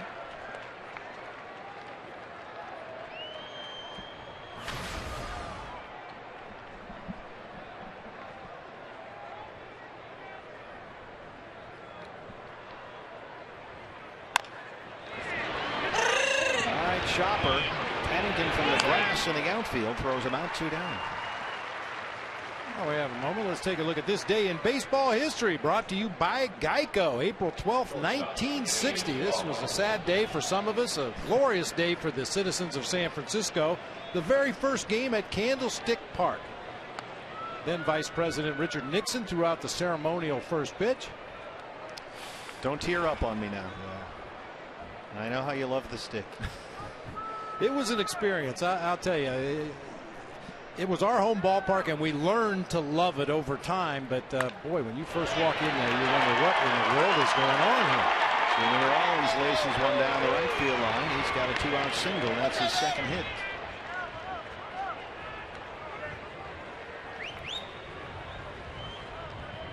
And here comes Puig, who homered his last time.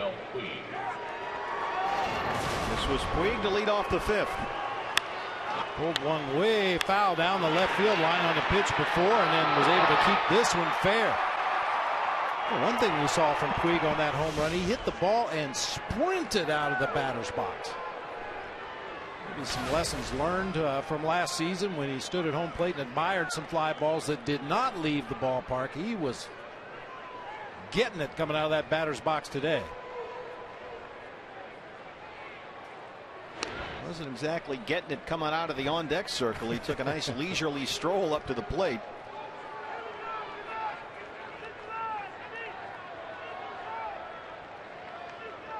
And Puig, when he was on the opening day roster for the first time last year, had something of a lukewarm start. He had under 280 for the month of April last season. And despite the home run here, he's had something of a slow start. This is Puig on the homer.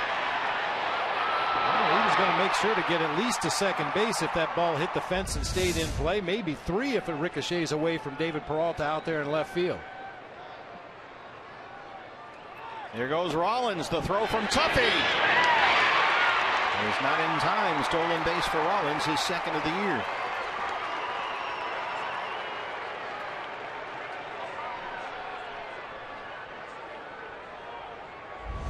Big jump that time for Jimmy Rollins over there at first base, and a tough pitch to handle. You could see Tuffy had to kind of reach to the backhand side to get that sinker. Look at that quick tag by Cliff Pennington. Made it look a lot closer than it really was at second base. So he's in scoring position with 2 outs for Puig, who's ahead 2 balls and no strikes.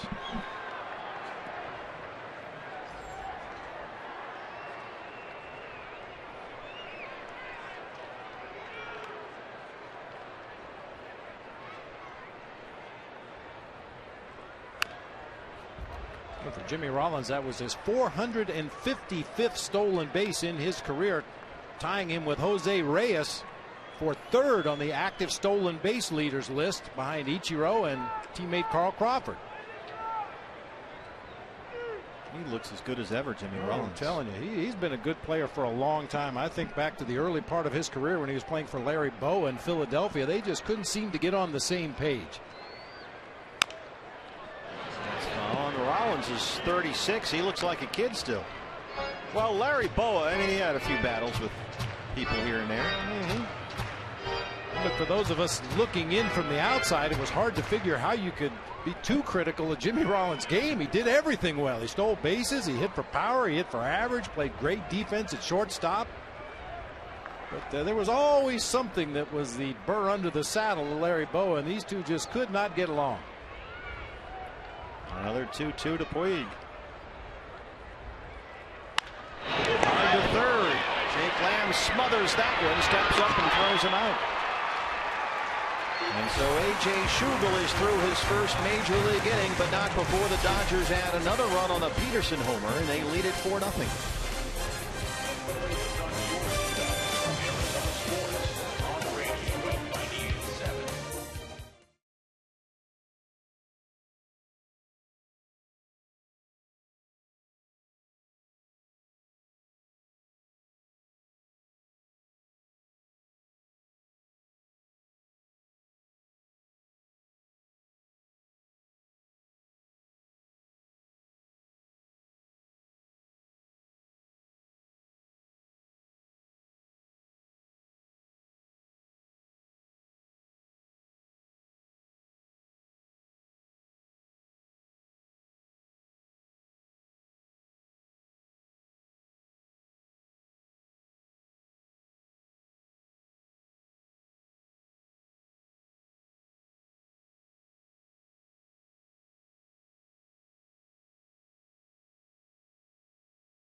Brought to you in part by your Valley Honda dealers, where you'll get more standard features for less money.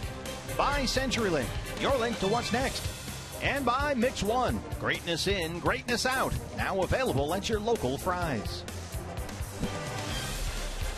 Back at Chase Field, Diamondbacks have been out hit 11-3. They're having problems solving the mystery of Zach Greinke. They trail it 4-0. But here's the heart of the order, Ender Inciarte yanks one foul down the right field line. Inciarte, Goldschmidt, Peralta 2, 3, and 4 in the Arizona 6th. Ender so far 0 for 2. We talked about, Bob, the importance of the bottom portion of the Diamondback order contributing something offensively. Well, so far they've got 3 hits, 1 by the 6 hitter and 2 by the 8-hole hitter.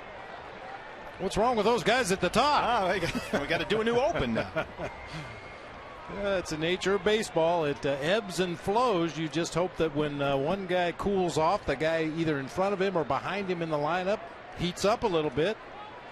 Yeah, very few players are able to stay hot all season long.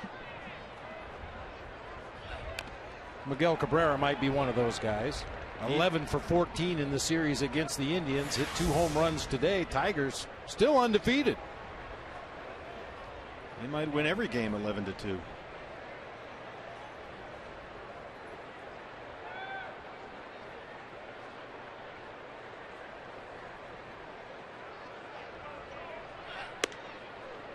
Greinke overthrew that one a bit. It's a ball and 2 strikes. Now looking at Ender Inciarte here, who had the walk-off Friday. And some of the other players around this Diamondback lineup. We just saw Nick Ahmed in the dugout, the shortstop. He's been out there just about every night at shortstop. And then, of course, David Peralta, the 3-run homer.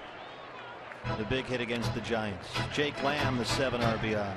Andrew Chafin, who's retired 16 straight batters in relief.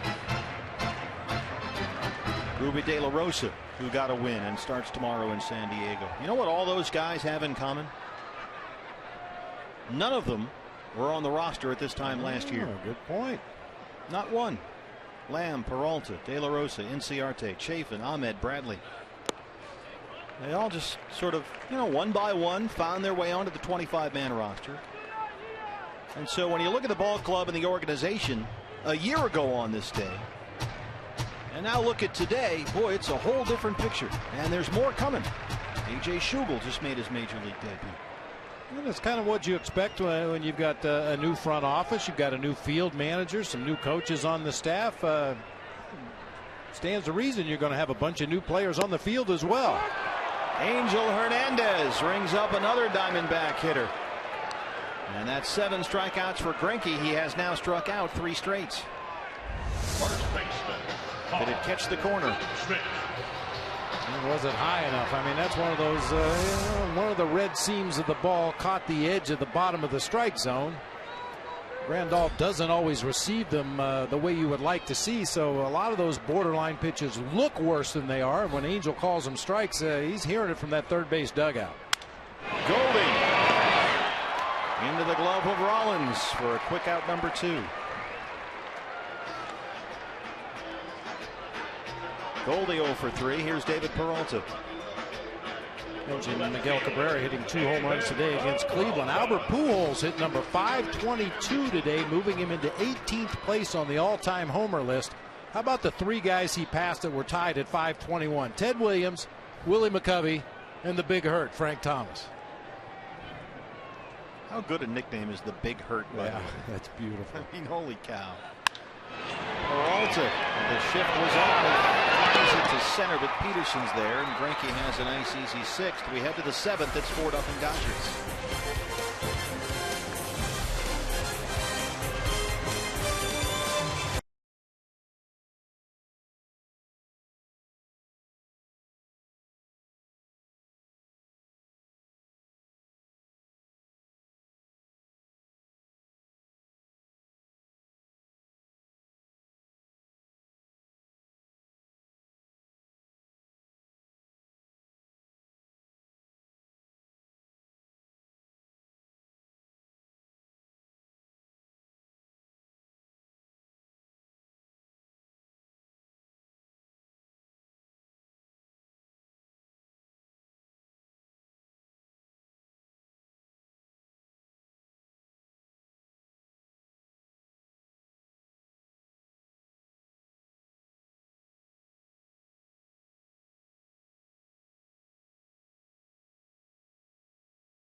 Just moments ago, I received a very special tweet from Brent Nichols, who is stationed overseas, and he let me know that his sons are here at the game watching the D-backs play with their grandparents.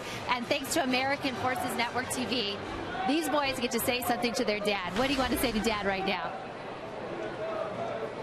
They're speechless. Do you miss Dad? I love you, Dad. What about you? I miss you. Very special moment for Catcher and Easton. They are here with their grandparents, get to talk to Dad. And what's it mean for you to be sharing this moment through television with your son and grandson? It's a very special moment. They are just a joy, and we do miss you, and come home safe soon. And we don't know Brent, but we know he's a Diamondbacks fan, and we know if he's serving our country, we're very grateful for that. Guys. Via the American Forces Network all over the world. Adrian Gonzalez leads off the 7th with a base hit. He's 2 for 4.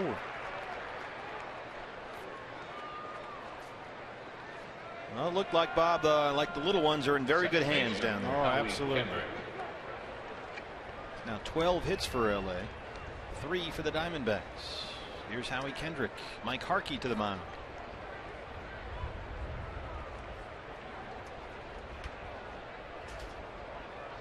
D-backs bullpen quiet for now. The major league debut of A.J. Schugel. Well, sometimes when you see that pitching coach make a trip to the mound after a leadoff batter reaches late in the ball game, it's a stalling tactic to get the bullpen going, but no movement down in that Diamondbacks bullpen. Maybe just a quick review of the scouting report on Howie Kendrick. Some words of encouragement. Go get him. Poor Mark Reed's got nothing to do down there.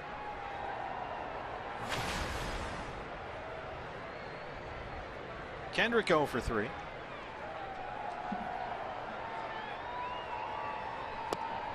Talk about somebody that might need a day off soon.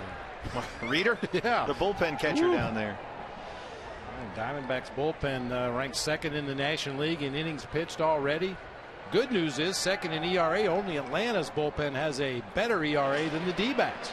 Jordan Pacheco's down there helping out. Bounced over the glove of Lamb and into left. Kendrick 1 for 4. First 2 have reached against Schugel in the 7th. The curse of a sinker ball pitcher. Occasionally that sinker is going to find a hole. This time it hits that hard dirt right out in front of home plate. Takes that trampoline bounce over the head of Jake Lamb just past Nick Ahmed. Dodgers have him at 1st and 2nd with nobody out. For the catcher, Yasmani Grandal. Grandal 1 for 3, a single. He scored a run in the 4th.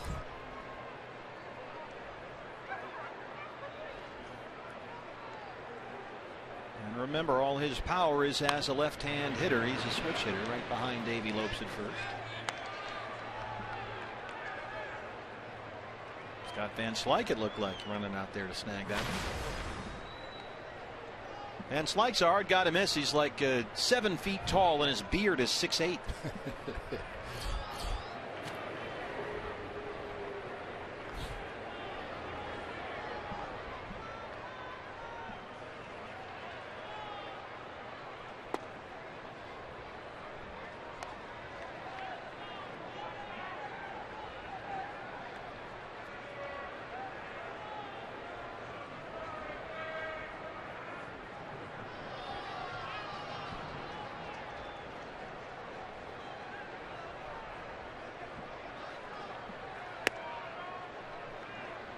Don Mattingly was happy to find out he'd be getting Yasmani Grandal. Saw him a lot, of course, in San Diego.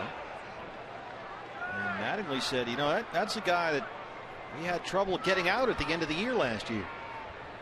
Grandal coming back from major knee surgery. He said, you know, it kept trying different things, but Grandal somehow always found a way to just square it up and hit it someplace.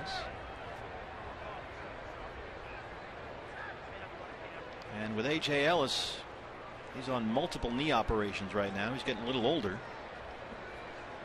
He's evolved into more of a backup role and almost a personal catcher for Clayton Kershaw, although Mattingly doesn't like to use that term, but and really what it seems like it's going to be. 2-2. Right back to the mound. Schugel on there. They roll it. 1-6-3.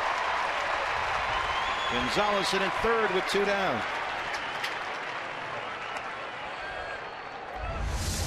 Nicely done. We mentioned Schugel throwing that sinker ball, probably gets a lot of grounders back at him. No hesitation whatsoever. He knew which middle infielder was covering the bag out there at second. Occasionally that pitcher will turn around and there'll be a moment of indecision. Which one of you guys is going to cover the bag? But that time Schugel knew that Nick Ahmed was the cover man, gave him a good feed, turned it into an easy double play. Well, once again, Diamondback pitcher is trying to strand a runner at third with 2 outs in the inning. Here's Ethier, who's 2 for 3.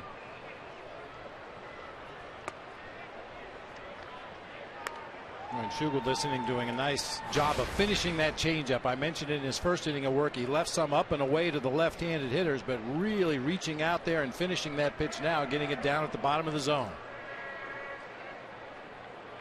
I think this might be another changeup coming. A.J. Schugel had a really good spring, Bob. He had one bad outing at Salt River Fields. I think it was a Tuesday night against Milwaukee. The Brewers hit him around a little bit, and then he kind of faded in terms of the opening day roster. But there was a lot to like this spring. Yeah, they're going to go ahead and pass Ethier intentionally and go after Alex Guerrero. It gives you somewhat of a different look out of that bullpen as well. He's throwing that power sinker up there, gets a lot of ground balls. We've got some power arms down there at the tail end of the bullpen. You've got Brad Ziegler and his submarine delivery and Ollie Perez and his many deliveries. But now you got a ground ball pitcher down there. Against certain teams, Schugel will be a very valuable piece. So Ethier gets the free pass. He's aboard for the 3rd time today. And they're on the corners with 2 outs for Alex Guerrero. He's 1 for 3, an RBI single in the 4th. Guerrero, the first start of his career. He's the 3rd baseman today, with Turner and Uribe still limping a bit. Turner's got that finger. Uribe the hamstring. Gonzalez at 3rd, Ethier at 1st. 2 outs here in the 7th. There's a strike, 0-1.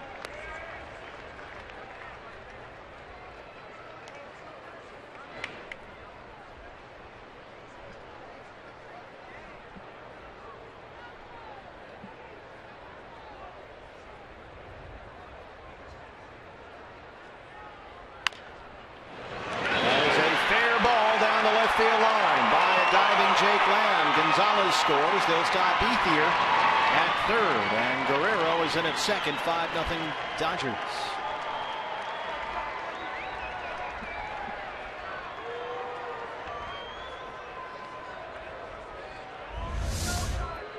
Probably caught a lot more plate than he wanted to right there. Looked like Tuffy wanted it down low and away, try to get a rollover ground ball or a swing and a miss. Instead, it kind of stayed in the middle of the plate enough for Guerrero to keep it fair down that 3rd baseline. Well, he had his first major league RBI in the 4th, and he's got a 2nd right there, an RBI double.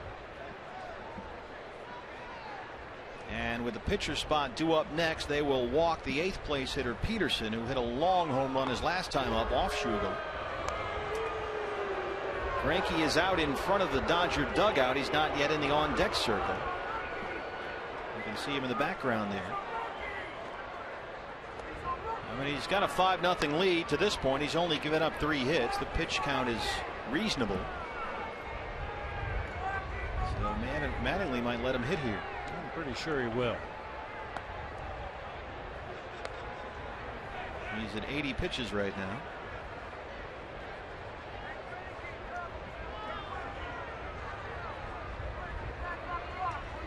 So the 2nd walk for A.J. Schugel, both intentional. And they're loaded with 2 outs for Greinke, who can hit, keep in mind. We mentioned it in his at bat back in the 4th inning when he came up with the bases loaded. Watch the first pitch. Looking for that first pitch strike, try to put it in play quickly.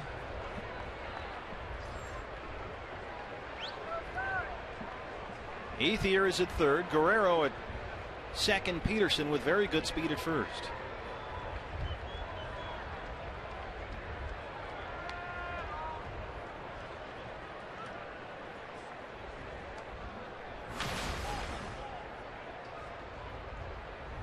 Dodgers have now scored 1 run in 5 consecutive innings. There's a strike. There is no action in the LA bullpen, so it's Greinke's ball game here all the way.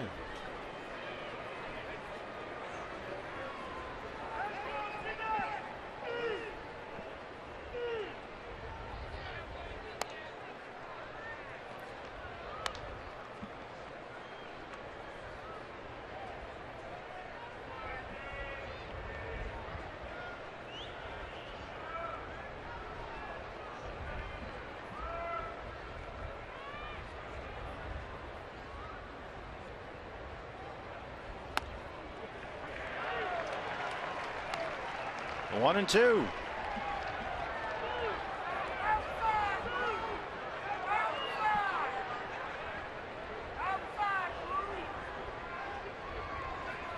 Every time a Diamondbacks pitcher has given up a run, he's worked himself into a big jam and for the most part gotten out of it, giving up just the one run. And Schugel trying to continue that trend here. Greinke reaches down and pokes it in the seats.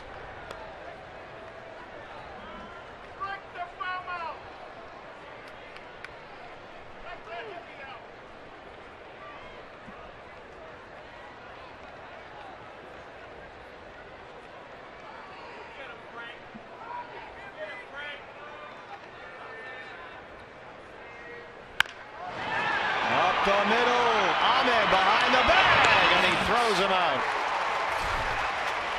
Nick Ahmed with a terrific play at shortstop. The Dodgers get one, and they lead it 5-0.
Look at our Cox Gigalife high-speed highlights. Dodgers lead the Diamondbacks 5-0. Zach Greinke back out there for the home half of the seventh as we stretch here at Chase Field in downtown Phoenix. And this is our last home game for the week. Let's go places, presented by Valley Toyota, as we take a look at our upcoming road trip to San Diego for 3 and San Francisco for 4, starting tomorrow at Petco Park. Well, once again, the trip through the National League West continues. We mentioned it at length throughout spring training. A big start to the season for the Diamondbacks. A lot of games against their own division. Get off to a good start, you never know. Ruby De La Rosa gets it started tomorrow. We'll have all the games on the road trip for you right here on Fox Sports Arizona. Jake Lamb gets us started in the home half of the seventh. Lamb goes to wish Pennington 5, 6, and 7 against Greinke.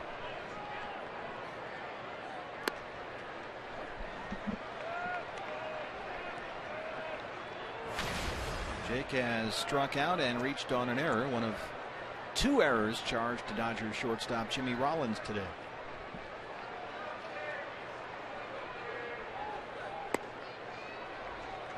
And we mentioned you got to get to Greinke early because he tends to get comfortable out there, and he has settled in. He's got 7 strikeouts. He's retired the last 5 he's faced.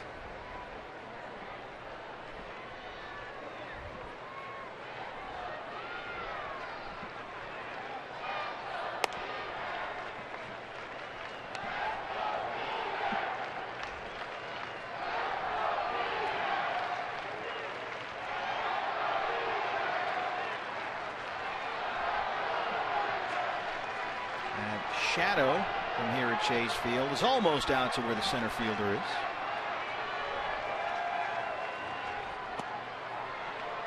Two and two.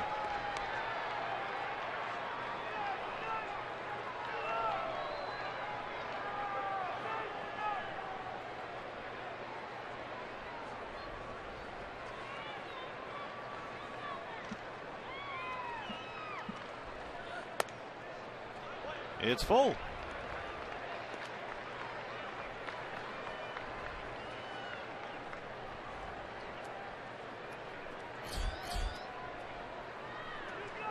.85 pitches for Greinke, 56 for strikes. 3-2 to Jake Lamb.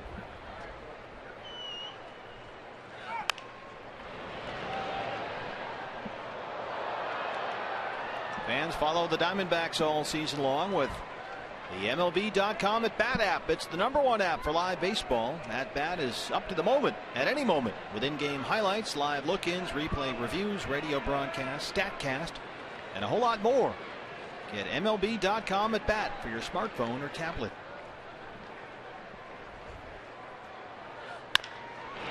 Over the mound and by Rollins into center. A base hit for Jake Lamb. Leadoff man aboard. Need some base runners here. Just the 4th hit for the D-backs, all singles.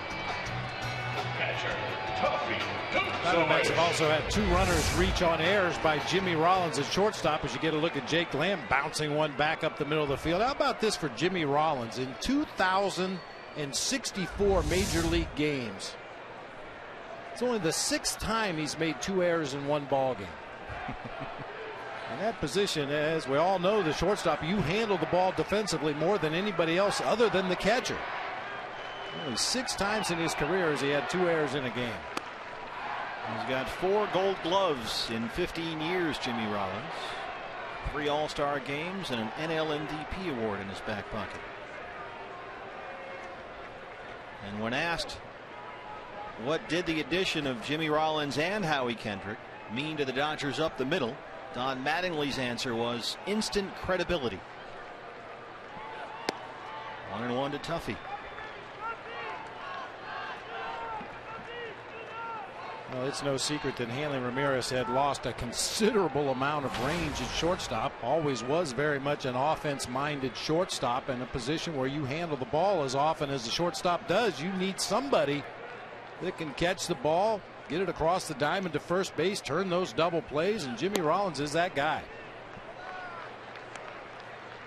And we've talked about the Dodgers' new look this year and the new sabermetrically inclined front office. We talked about the defensive overshifts earlier in the ball game. They want to be solid up the middle. Grandal behind the plate, Rollins and Kendrick in the middle infield, and Peterson, a very good defensive player, their rookie center fielder.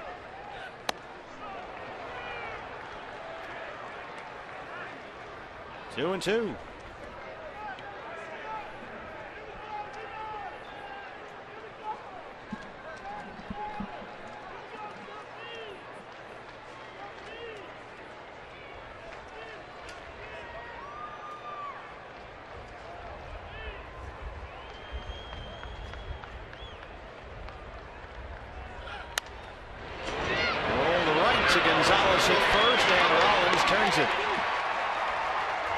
Well, we talked about the importance of the defense for the Dodgers. We just saw why there last year up the middle. They were just a horror show defensively. You had D. Gordon in terms of defensive runs saved, the best defensive analytic we have. If you go by defensive runs saved, D. Gordon cost the Dodgers 5 runs last year with his poor defense. That's the -5. Hanley at short -9, and Matt Kemp was among the worst defensive outfielders in the game last year at -23. And now look at the pluses with Kendrick Rollins, and you don't know about Peterson, but he's been an excellent defender in the minor leagues.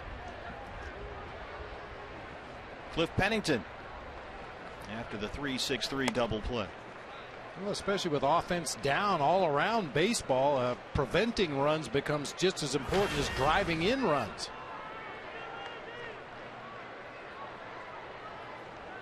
Tony La Russa says that all the time. First job, stop the other team from scoring with pitching and defense, right? It seems to be a formula that worked well for Tony. Because then you don't need to score 7-8 runs. Yeah. You don't have to worry about it. Bullpen still quiet with Greinke nearing 100 pitches. He threw 99 in his first start of the year against the Padres. Not to mention the trickle-down effect. Your pitchers see all those great defensive plays behind them. They're more likely to pitch to contact, which keeps the pitch count down, which allows the starters to get deeper into the ball game. It just one aspect of this game feeds off of another, and that feeds off of another, and when it all comes together, it's a beautiful thing. Correction, 94 pitches for Greinke, his first time out, so he's over that here, and the bullpen stirring a bit.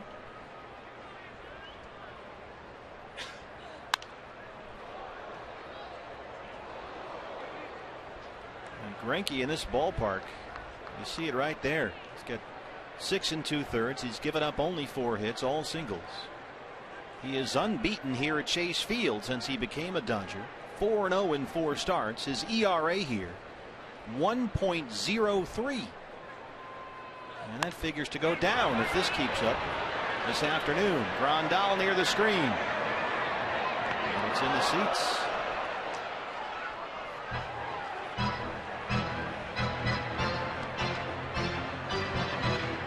How about this, too?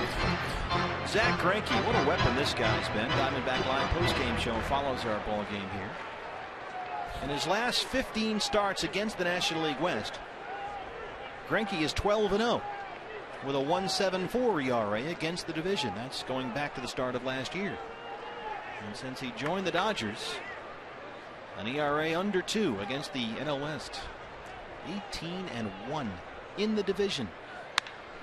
Pennington slaps it into right.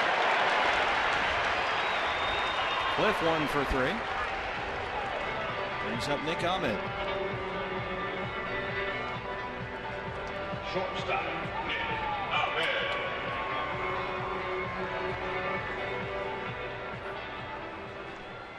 Nick's had a perfect day up to this point, 2 for 2 with a couple of singles. Had some real nice at bats already in this game against Greinke.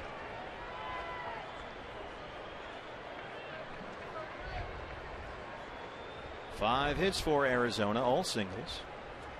Pitch number 100 on the way.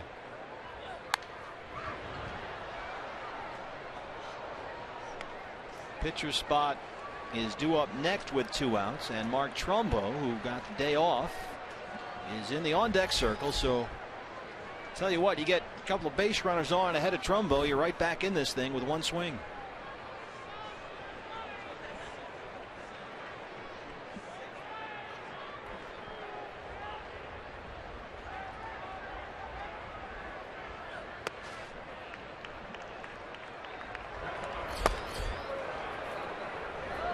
Baez, the right-hander.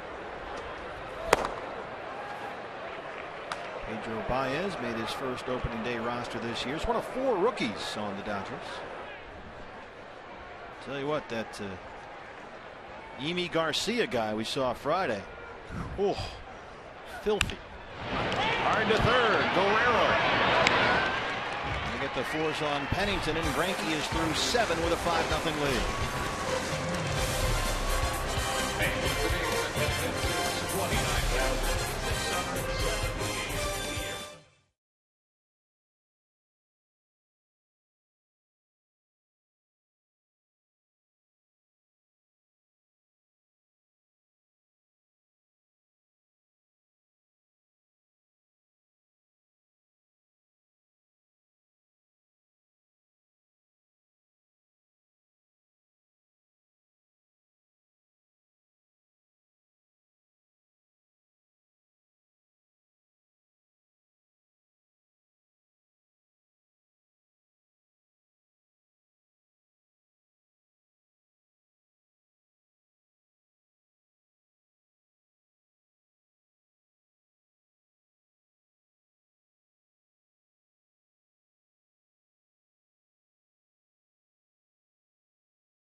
those pitches up, keeping the ball down. He's being really stingy. Well, Brandon will break down Greinke as well as Josh Colementer's start. It's all coming up on the postgame show, guys. Thank you, Webby. Thank you, Jody. Diamondback Live postgame show follows our ball game here. Boy, Zach Greinke, what else is new? 7 innings of 5-hit ball. No walks and 7 Ks. I don't even think he broke a sweat out there on the mound today. He just had everything working for him after that first inning. Well, A.J. Schugel, who, as we mentioned, made 26 starts last year with AA Mobile, is back out there for his 3rd inning of work. And, Bob, this seems to fit a pattern that the Diamondbacks have established. They don't maybe not think in terms of setup guys, but they do think in terms of bridge guys. Chip Hale and Tony La Russa both like to use that word. A guy that, as we've seen, like Andrew Chafin, can come and give you 2 or 3 innings in middle relief. It's really become a valuable role on a ball club, especially early in the season when not only the D-back starters, but a lot of starting pitchers have trouble getting deep into the ball game. And when you find yourself behind by 5 runs, you don't want to go through everybody in the bullpen just to finish up a ball game, as Goldie takes that one at first base by himself. Yeah, so if you can have an Andrew Chafin or Schugel come into the ball game and give you 2, 3, maybe 4 innings out of the pen, that means those other guys are locked, loaded, and ready to go tomorrow. Here comes Puig. He has walked and homered. And now with the shadow creeping across the field, left to right, the pitcher's mound is now shaded. The home plate area is in sunlight. There's a strike.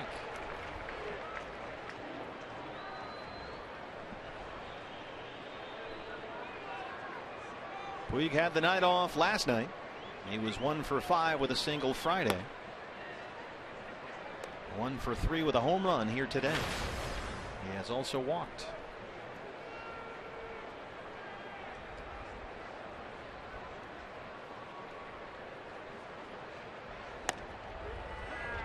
One and 2.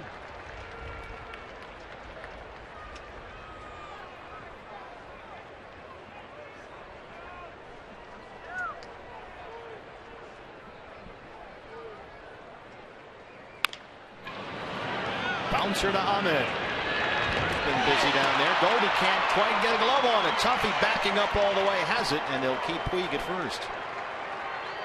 Well, you forget, Bob, and you know better than anybody, how far and how often the catcher has to run there, all the way from his position behind the plate to be directly behind the bag at first, and Tuffy was right there. Now, ground balls to the right side to the second baseman, you don't have to run nearly as far, but on balls hit to the left side, you have to get down there, figure out where that angle is if there is an overthrow, and try to get yourself in that position as quickly as possible. They charge Goldie with the error, E3 there.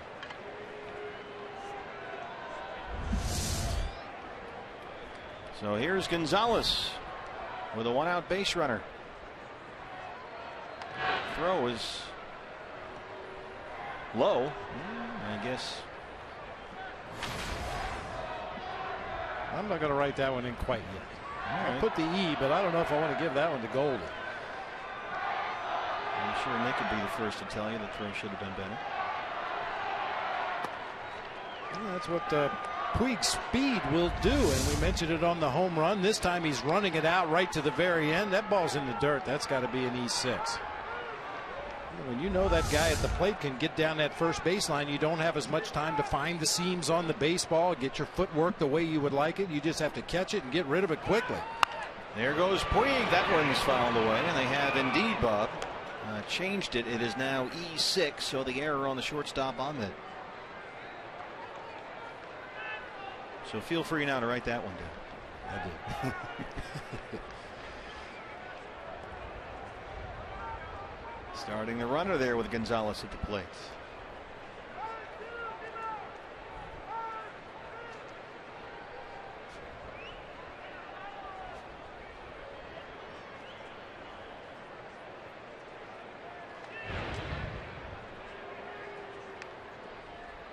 You mentioned Yasmani Tomas going deep today for the Reno Silver Sox. Peter O'Brien also another big day, 4 for 5 playing left field for Reno. Yeah, the Aces have O'Brien in left and Tomas in right. That's a lot of power on the corners there in that outfield for Phil Nevin. That's out of play.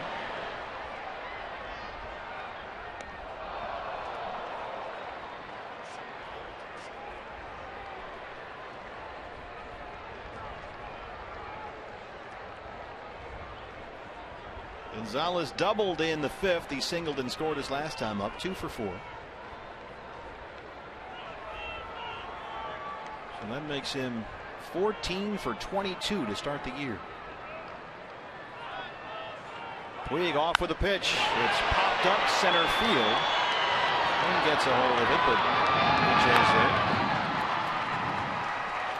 2 down. Hey fans, customize your own ticket pack this season with the Diamondbacks 4-game mini plan, and you get to choose from the biggest matchup. You can pick a holiday game like, say, Mother's Day. You can go Father's Day, 4th of July, or pick your games for a big giveaway day like, you know, a bobblehead or something here at Chase Field. It was Hello Kitty bobblehead day here yesterday. Choose any 4 games right now online at dbacks.com. Design your own D-backs 4-game mini plan. That's a great idea. Take your pick. Go down the list. What do you think? Yeah, it was Hello Kitty chaos here at the ballpark yesterday. People were lined up really early. Those are their first 10,000 fans got them, and yeah, had a big crowd on hand here last night, 37,000 plus.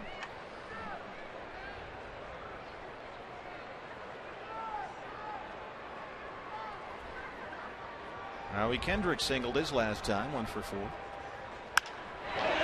Lines it to right. Ender Inciarte has it, and we'll go to the bottom of the 8th. Now, of course, if you come to the ballpark, Bob, we just ask that you work on the fundamentals. Oh, no. So close.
Set for the home half of the 8th at Chase Field. Our Gila River game summary. Dodgers lead the D-backs 5-0. And Bob, it's well, the usual suspects. Greinke on the mound and Puig at the plate.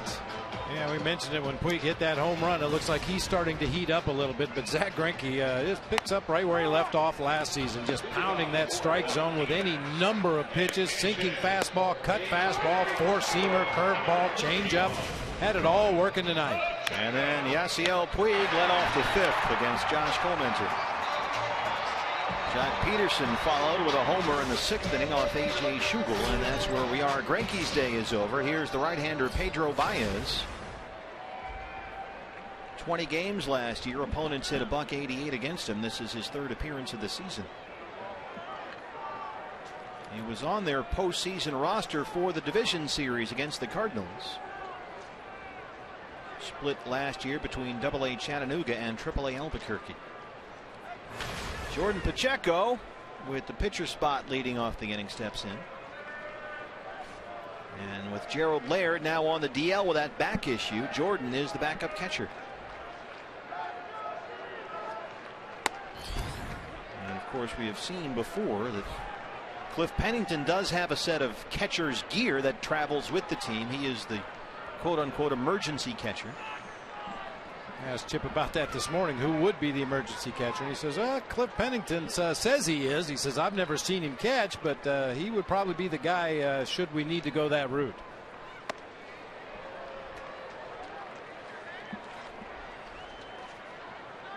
I mentioned how the shadow is creeping across. Now both the mound and the plate are covered in shadow. 5 hits for the D-backs, all singles. Pacheco down 0-2.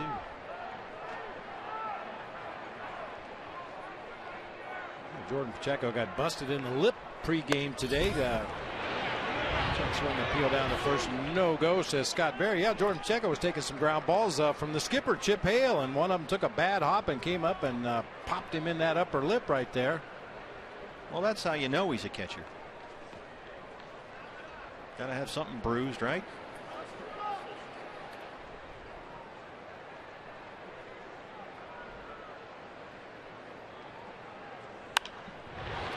That's in the seats.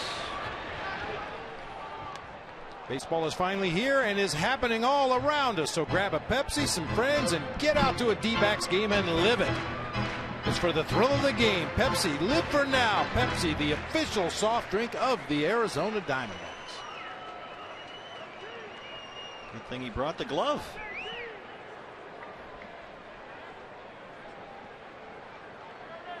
Make sure, just want to authenticate that. 1-2. Called strike 3. Baez rings up Pacheco, 1 down. I think a couple of times, Bob, in this series we've seen some D-backs hitters just look at fastballs down the middle. A little low there.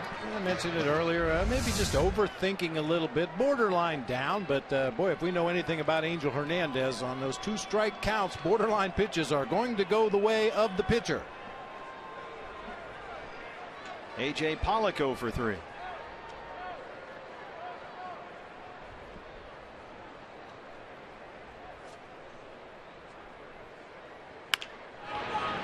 Guerrero at third, right to him.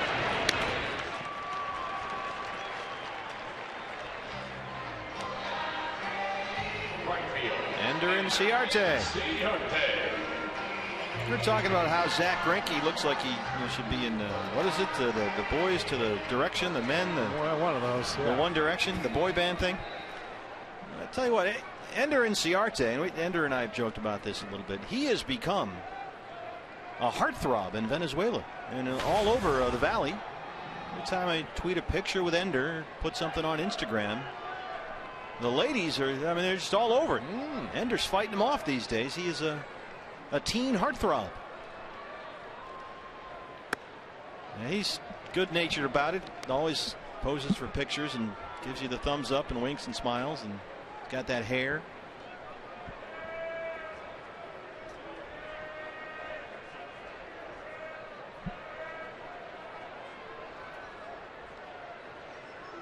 He's so dreamy. That's what they say. Dreamy. Yeah, not something you hear a lot these days. Slaps that one down the left field line. It's in the corner. Ender and Ciarte. Luthier has problems corralling that one out there, and Ender is in with his first extra base hit this year. Now that was dreamy. I love that approach. Ender and Ciarte, we've talked about it in this series. Just really letting that ball get deep into the hitting zone. Boom, right down that third base line. I mean, he is the very definition of a foul line to foul line hitter. If you make mistakes from the middle of the plate in, he's quick enough to pull it down into the right field corner. And if you continue to work him away, he's content to slap it into the left field corner. His first double and a 2-out base runner for Goldie, who's 0 for 3.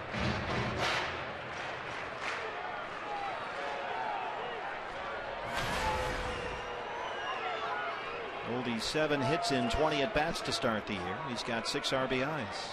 He's also scored 6 times.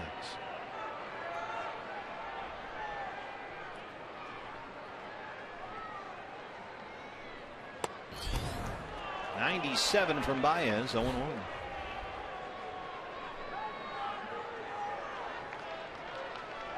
Goldie hit a homie. That was Jim Thome's catchphrase, wasn't it? He had one like that. He hit a few home runs.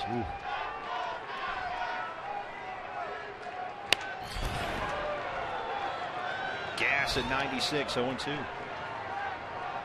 Baez has thrown 10 pitches, 9 strikes. All of them mid to upper 90s. This is a guy that was a position player up until 2013. As a matter of fact, in 2012, he was voted the Dodgers' best infield arm. Well, didn't hit much. So take that infield arm to the mound. Saw Grandal behind the plate just wave him off the rubber. Now, step back. Let's start over here.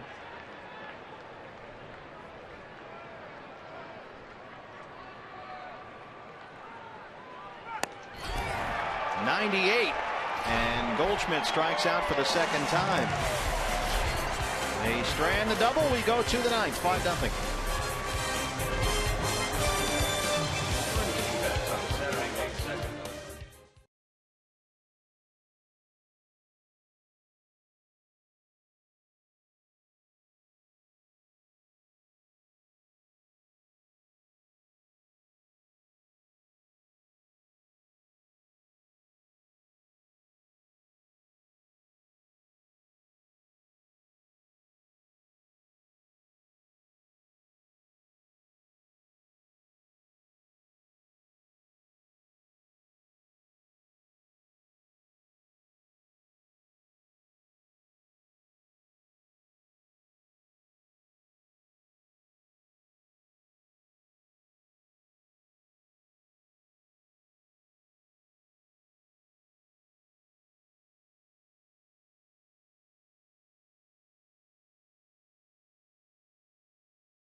Fan Saturday. MLB on Fox Sports 1 returns with back-to-back AL East showdowns as the Orioles take on the Red Sox.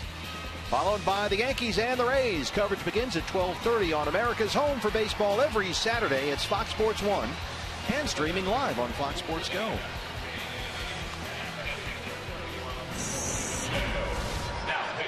New battery for the Diamondbacks as we start the ninth. The left-hander Oliver Perez is on the mound, and Jordan Pacheco is behind the plates. Did you catch that marathon game Friday night at Yankee Stadium, Red Sox and Yankees, AL East? Yeah, I saw a few innings of it. Didn't the Yankees come back twice in extras to tie it? Three times. The Yankees scored 3 times in the bottom of the inning before the Red Sox finally won. I believe it was the 19th. And they went just a smidge under 7 hours. Ooh. And they had a power outage also during the course of the ball game. There was a delay, and a long night at the old ballpark. I drove to this game here Friday in the car, listening to John and Susan do Yankee radio.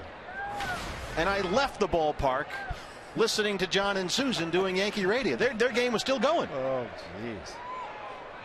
I remind you a few games we did a couple of years ago. It seemed like every other day we were doing extra innings. Yasmani Grandal.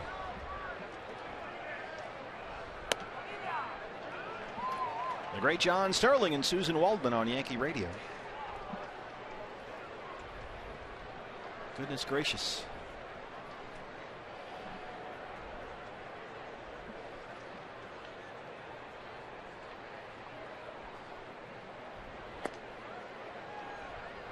I always loved listening to John Sterling, living back in the Northeast, do Yankee games on the radio. He just one of a kind. That is high. That is far. And of course they have Didi Gregorius there now. Yeah, sure. And I have not heard. Well, Didi hasn't homered, so I haven't heard the John Sterling Didi call, because every time the Yankees get a new player, you wonder what the home run call will be, because John has custom home run calls for all the Yankees. But he sort of gave it away. Didi had a base hit in the game on the radio. I was listening, and I heard a yes indeedy. Oh, I see. Seemed to work pretty well.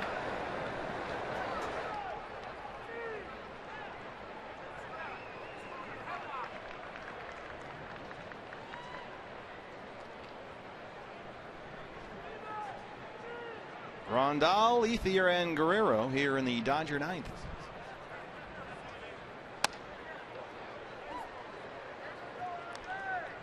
Three balls and 2 strikes.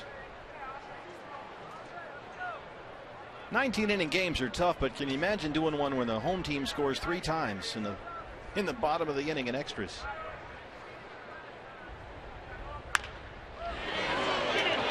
Into center. Rondal has his second hit. Now 15 hits for the Dodgers. So back to last night, take a look at our T-Mobile game-changing player. What a major league debut for Archie Bradley. Now, how about this, Bob? He gets Kershaw in game 1. Well, guess who he drew in game 2? Madison Bumgarner. Yeah. Go get him. Welcome to the NL West. Well, I think he proved in the ball game last night that he's not fazed by much. That'll be later this week in San Francisco. Here's Ethier. He's been aboard 3 times, a triple, a double, or pardon me, a triple, a single. He was walked intentionally.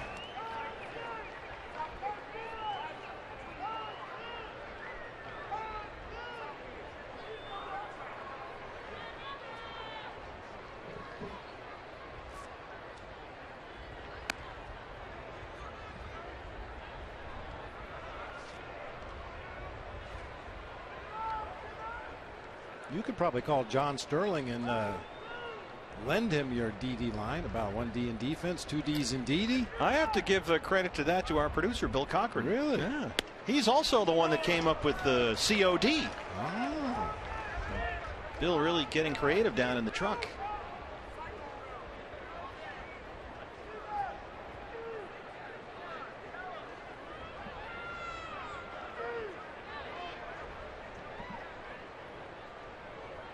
This is a great ballpark for Didi Yankee Stadium.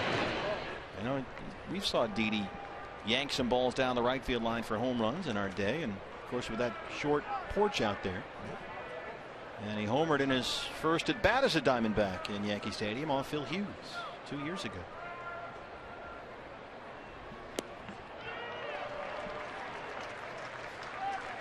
Well, Perez retires Ethier. Let's check our Chaz Roberts air conditioning cool play of the game. Not a lot of offense for the Diamondbacks, but we did get some Jake Lamb D. Hiding down there in the shadows, snared that hot shot off the bat of Yasiel Puig. Fires across the diamond in time for the out. Nicely done, Jake. He is a plus defender down there at third. Alex Guerrero, the Dodger third baseman. He's had a good day in his first start. A single, a double, 2 RBIs.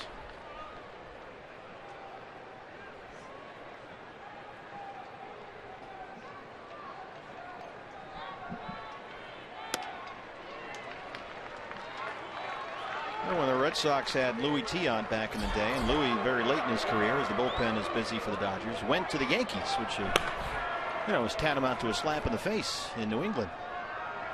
And then Louis went on Yankee radio to do a commercial for hot dogs. They were called Yankee Franks.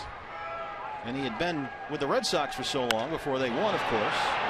Guerrero makes a meal out of that one.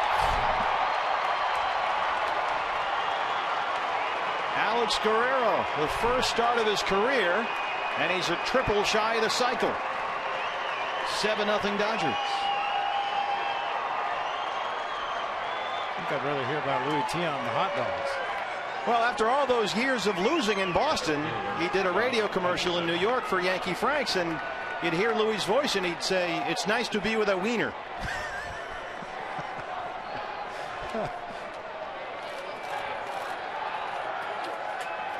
And boy, Guerrero feasting on Diamondback pitching here. Down to their third baseman on the roster, and he had the magic touch today. 7-0. Here's Peterson, who's got a double, a single, and a homer. He's a triple shy this cycle. And Guerrero just waited on that breaking pitch from Oliver Perez. Waited until it got down low in that hitting zone and then golfed it out of here to left field.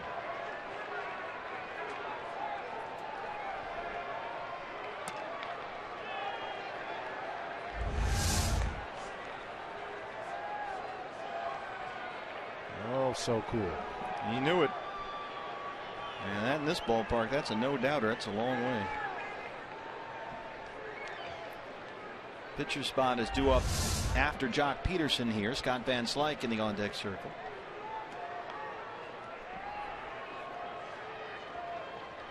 Well, we always say that Tony La Russa always says, win the series. And regardless of the score, the Diamondbacks have done that in their first meeting with the Dodgers this year. As Peterson strikes out, 2 down. And Van Slyke will take the at-bats. Yeah, it really helps in this game if you can keep your eye on the big picture. And part of the way you can do that is bite off chunks of series instead of game to game to game. You'll drive yourself crazy on that roller coaster game to game, but if you think in terms of series or weeks or months of a season, well, Lou Piniella used to talk about 16 game segments of the season, 10 16 game segments. You know, he says you're going to have 16 game segments when everybody's clicking, everybody's working, the pitchers are good, the bullpen's good, the offense is good. Then you're going to have a 16 game segment where the pitching's not so good, but your offense picks up the slack and so forth and so on. But he tried to break them down into 10 manageable sections of the season. Sweet Lou. Of course, that's when he wasn't breaking up fights in the, I should say, participating in fights in the clubhouse. Starting fights in the clubhouse. Rob Dibble, your thoughts? And that Diamondback bullpen, which had been so good all year, 4 runs now in 3 2/3 here today so far.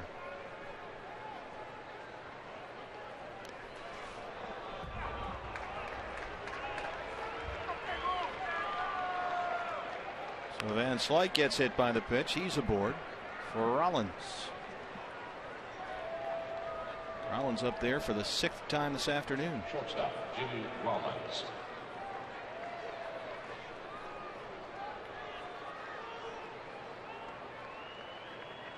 Rollins, a pair of hits, 2 singles. He's got an RBI.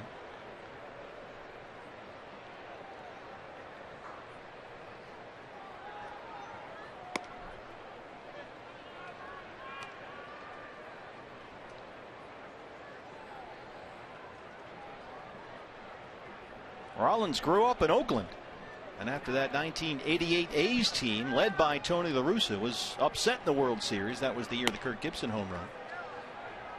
Rollins says he grew up, just hated the Dodgers. They beat his team in the World Series. But now here he is, and he had to waive a no-trade clause in his Phillies contract to get here.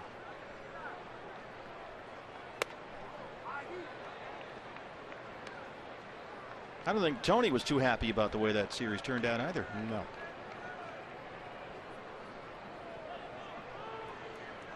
Perez behind 3-0.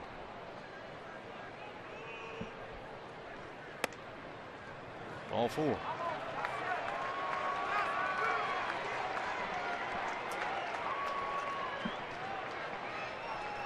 working a little bit harder than Mike Harkey and Chip Hale would like right here in this outing.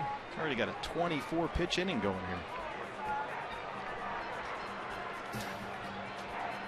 Hey fans, every weeknight don't miss MLB Whip Around on Fox Sports 1. Highlights, instant analysis, and live look-ins from around the majors. MLB Whip Around weeknights at 4 on Fox Sports 1 and streaming live on Fox Sports Go.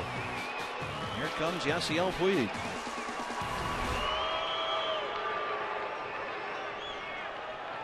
Puig walked in the 3rd, hit a long home run in the 5th, his first of the year.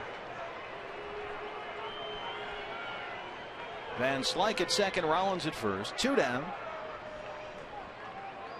And 2 runs in here in the 9th. Air strike 1.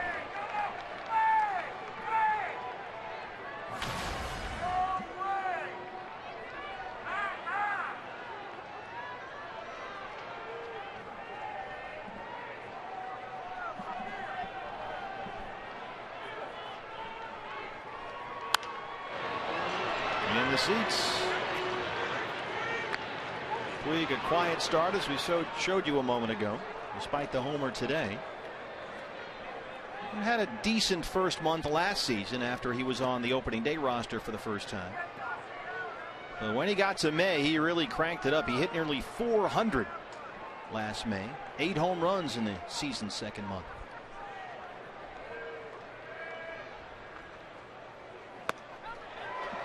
And Perez strikes him out.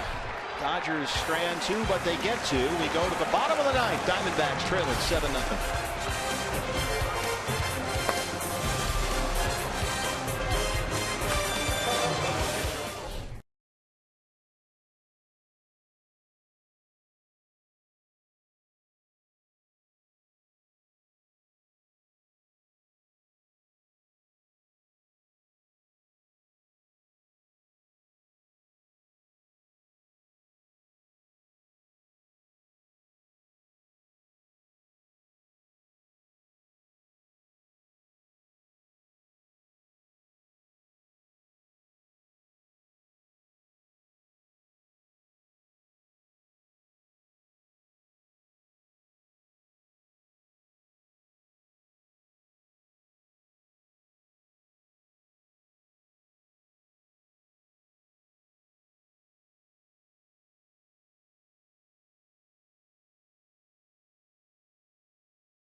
Part by Tire Pro. For the best selection of Continental and General brand tires, visit one of the 22 locally owned Arizona Tire Pros locations. And by Chaz Roberts, Air Conditioning and Plumbing. Choose Chaz. At home in Arizona, Dodgers lead the Diamondbacks 7-0 as we start the home half of the ninth here at Chase Field. New pitcher on for LA is the left-hander Paco Rodriguez, who had a fantastic spring for the Dodgers with that funny delivery, 10 2/3 scoreless innings. It's his third appearance of the year.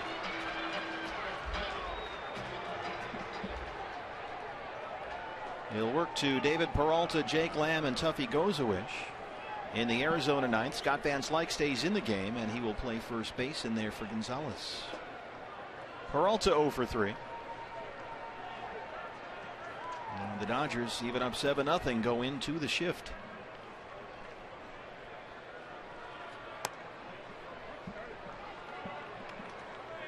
After the ball game, we are on the airplane headed to San Diego for 3 against the Padres. All 3 games for you here on Fox Sports Arizona. All 7:10 starts. And it's going to be interesting to get an up close and personal look at those new look San Diego Padres.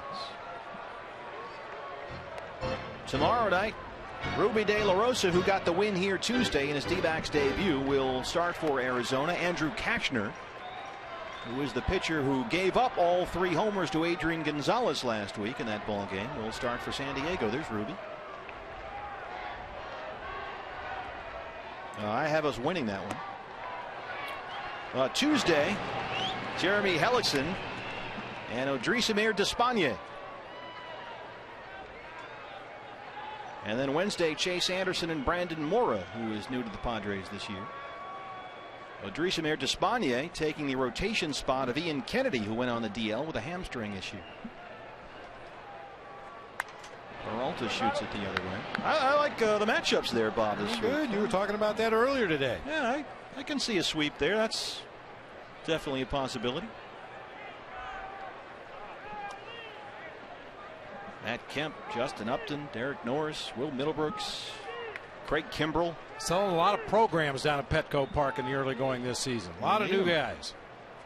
And another Upton's reunion. They got Melvin Upton. Well, that, of course, is BJ. Now he wants to be called Melvin. Will Myers. And a whole new ball club. A.J. Preller, the new GM, has been busy. 2-2 to Peralta. It's full. Then after the road trip, we come back home. The weather figures to still be very nice. I'm hoping the roof and panels will be open. The Rangers come in for a couple of games, and then the Pirates for 3, and the Colorado Rockies at the end of the month. Boy, the Rockies have been swinging the bats. They are flying out of the gates. They have all those guys healthy. They're a handful offensively. I was looking at the National League stats today, and it's not uncommon to see the Colorado Rockies at the top of the list in the National League, but they're hitting .321 as a team. The Padres are second in the National League as a team, hitting .280. You've got a 41-point advantage over the second-place team right now. And the Rockies right now beating the Cubs at Coors Field 5-4 in the 9th. Padres lead the Giants 6-4 in the 8th at Petco Park. There's strike 3. We do have one significant disadvantage here, Bob, before we go out on the road. Now, usually, as I told you, I rely on Ralph Kelso for what have been spot-on weather reports. And Ralph, ever since he was promoted to the executive council, which apparently happened without us knowing, is not here. Ralph has the day off, so. Hi, Judd. Judd has his Hawaiian shirt on. So, Judd, we look to you for the weather. What are we looking at here? Beautiful weather. Thanks for that. Back to you. Here's Jake Lamb. Well, San Francisco, you know it's always going to be cool at night, especially early and late in the season. You get those breezes blowing across the bay there. It can get very chilly at night. And San Diego this time of year can get a little chilly at night, so I would advise a jacket. I got the winter ones packed. We do have them just in case. And Slike in there for Gonzalez, loses his footing and lands aboard.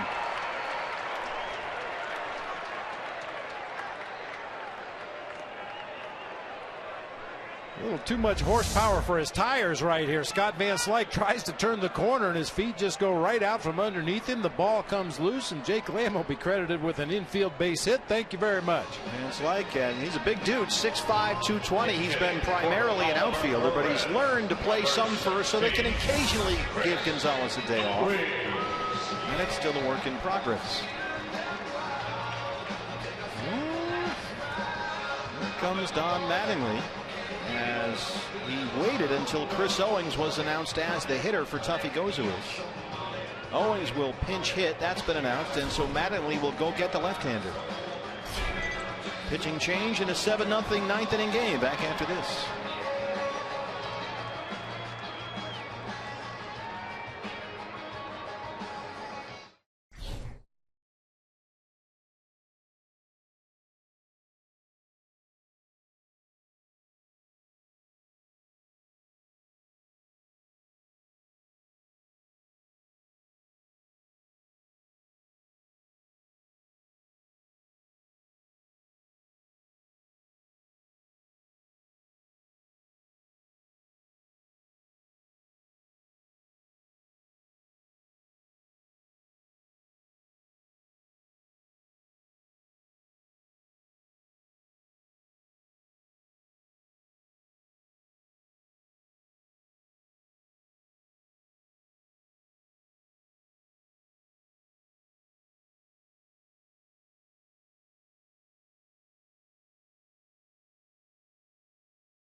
Mattingly goes to the bullpen to get those final 2 outs of the ball game, up 7-0. Here's the right-hander Chris Hatcher. His first opening day roster this year after 5 seasons with the Marlins, acquired in the big deal in December. He appeared in a career-high 52 games for Miami last year. And this is his 3rd appearance in Dodger blue. Chris Owings will hit for Tuffy Gozuish, with Jake Lamb aboard at first after a base hit. And 1 out. And CO looking for that first hit this year, 0 for 14.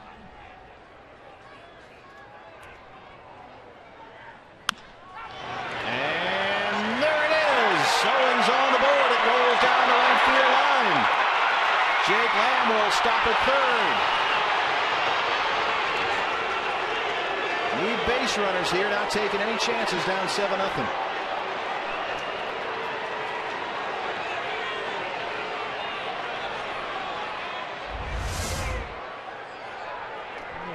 Piece of defensive hitting there, very quick, very short with the hands, loops it out there into right field. Yeah, the fans wanted to see Andy Green wave Jake Lamb on home, but you're absolutely right. Trailing by 7 runs, you need a boatload of runs to get back into this ball game. You have to be 100% sure that that guy can score standing up at home before you send him. Second and third, 1 out for Cliff Pennington, who singled his last time up.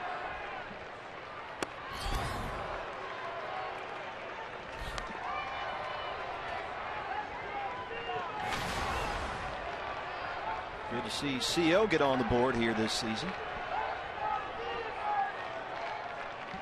0-1 to Penny.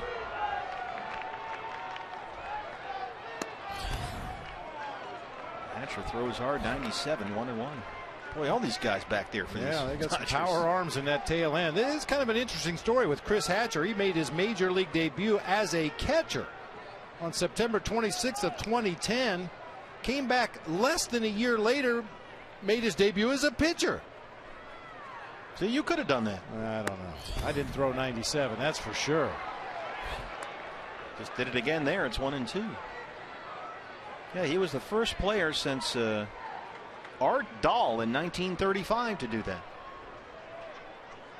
I mean, it's not uncommon for a guy to go from a position player to a pitcher, but usually there's a learning curve, a couple of years in the minor leagues as a pitcher, learning your craft. But Hatcher went from a catcher to a pitcher in less than a year. Took David Peralta 4 years to go from pitcher to outfielder. 1-2 on Pennington.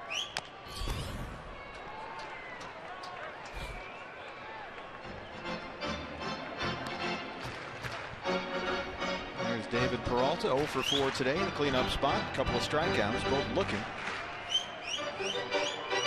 Jeremy Hellickson next to him. Jeremy will start Tuesday's game in San Diego.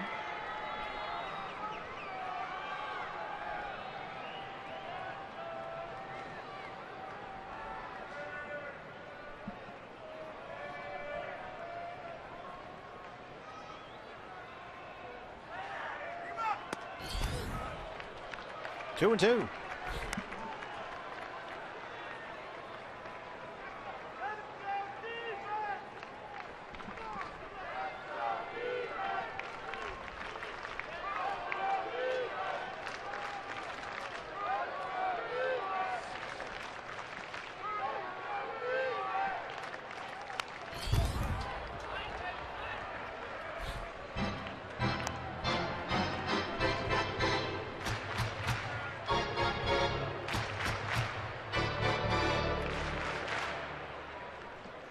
Boy, great crowds all weekend here at Chase Field for the Dodger series, and Diamondbacks fans shouting down those Dodger fans the first 2 games of this series. Fortunately, a lot of the Dodger fans didn't come back today.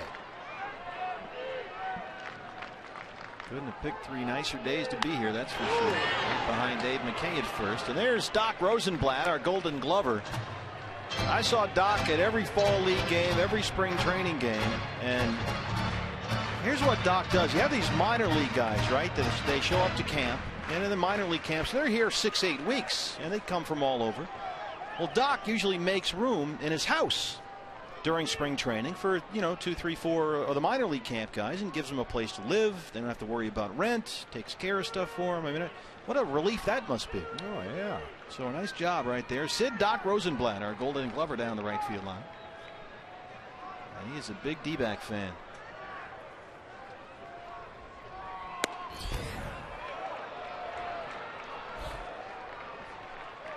That's kind of a thing in the past. There's a few organizations that have, I believe they call them host families. Yeah. Especially in the low minor leagues, rookie ball and A ball.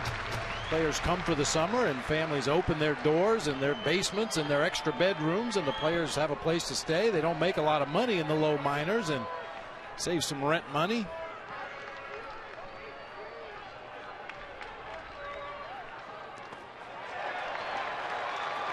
Hatcher bounced that one, and the Diamondbacks down 7-0 suddenly have the bases loaded and only one out.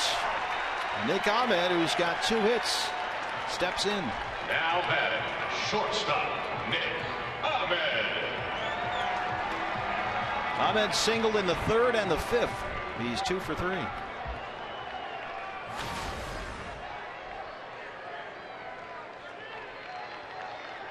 Dodgers, after this ball game, will go back home to LA. 3 against the Mariners and then 3 against the Rockies.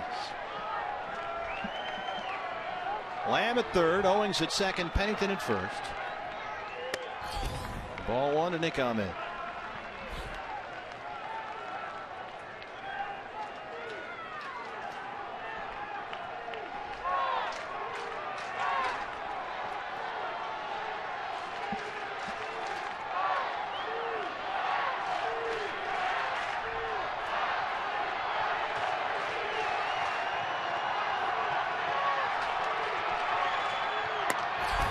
There's a strike, 1-1 at 96.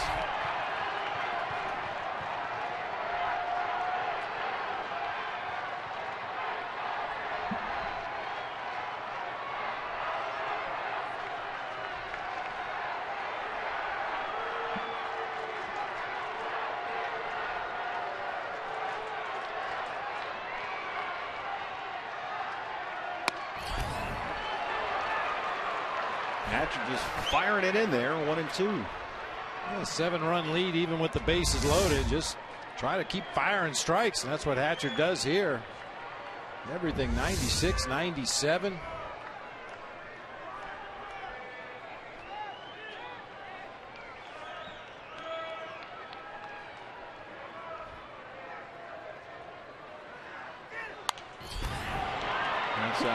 I was talking a little while ago about looking at the big picture as far as winning series, win a week, win a month. And even in a game when you're trailing by 7 runs, if you look at the big picture, and you can force Don Mattingly to make another pitching change or 2 here today, possibly weaken that Dodger bullpen moving forward. And even though they may beat the Diamondbacks today, it may weaken their roster so that they lose some games next week to their opponents.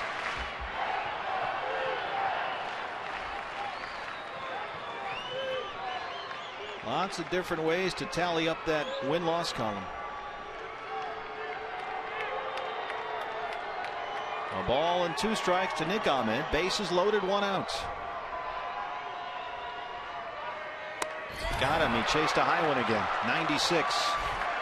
We talked about that earlier. We saw Nick do that a number of times in the first 2 games of the series. It's a very tempting looking pitch. Anytime you get that pitch up in your eyes, you see it so well, but obviously in the high 90s up there shoulder level, you're not going to catch up to too many of them. Jordan Pacheco behind the plate now as the catcher. His 2nd at bat. He struck out looking his 1st time. Diamondbacks have the bases full, but they're down to their last out.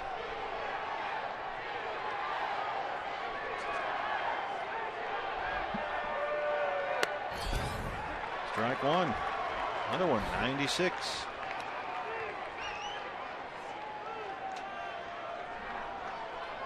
Jordan 1 for 6 at the plate to open up the year. Lamb at 3rd. Owings at 2nd after his 1st hit. And Pennington aboard at 1st.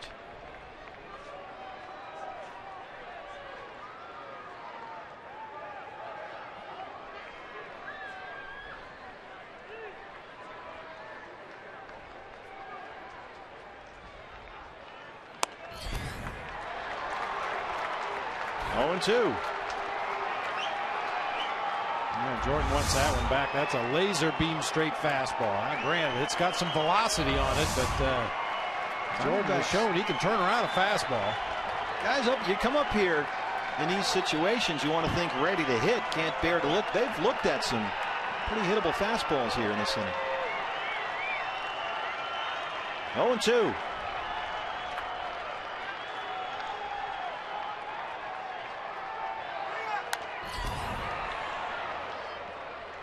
Don't forget, Diamondback Live postgame show with Jody Jackson and Brandon Webb follows our ball game.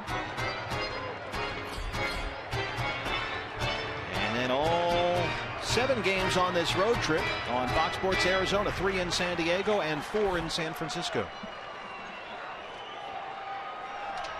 Our next home game will be Tuesday the 21st, the first of 2 against Prince Fielder and the Texas Rangers. Don't forget, get your tickets at dbacks.com/tickets. Pirates in after that, then the Rockies. Andrew McCutchen apparently has a lower body injury that's becoming a concern in Pittsburgh.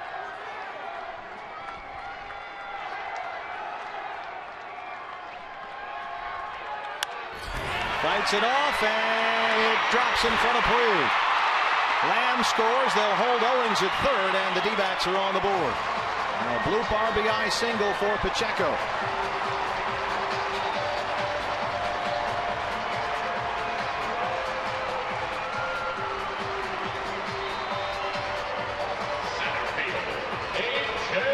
D-backs are about one more base hit away from getting some Dodger activity in that bullpen. Just a little flare out into shallow right field. Everybody had to hold up momentarily to make sure that ball got down. Well, they didn't have to, but Chris Owings very slow as he rounded third base and then picked it up as Puig fired home. Had to slam on the brakes and get back to third.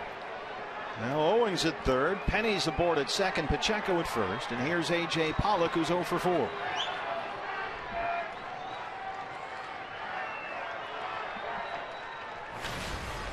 A.J. with a 7-game hitting streak against the Dodgers on the line right here.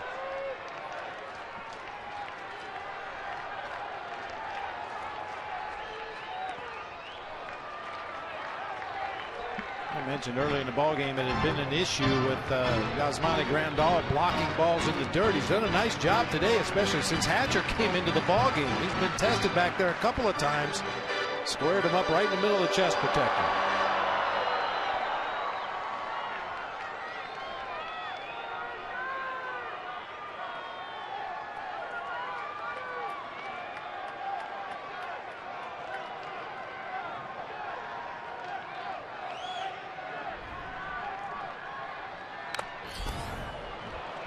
This game can't end soon enough for Grandal back there. Just took one right off the grill.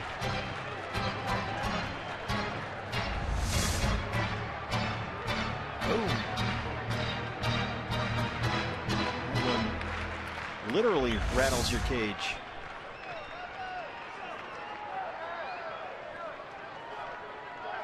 D-backs with 3 hits in the inning, plus a base on balls. A big hit away from getting back in it, trying to stay alive. Another one in the dirt.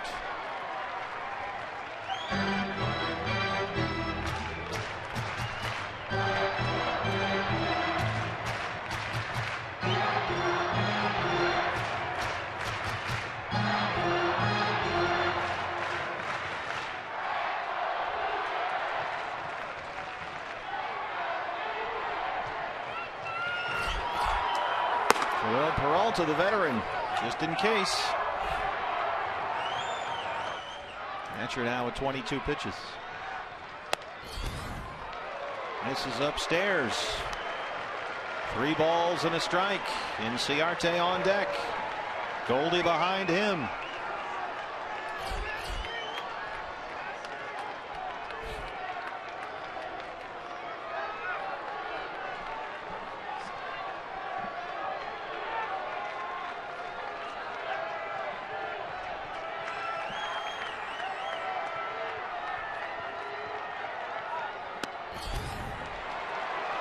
It's full 3-2.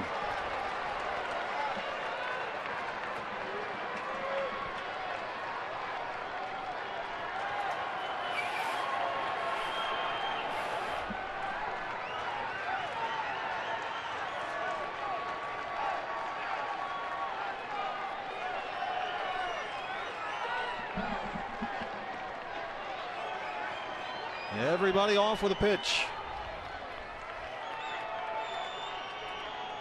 There go the runners. They'll do it one more time.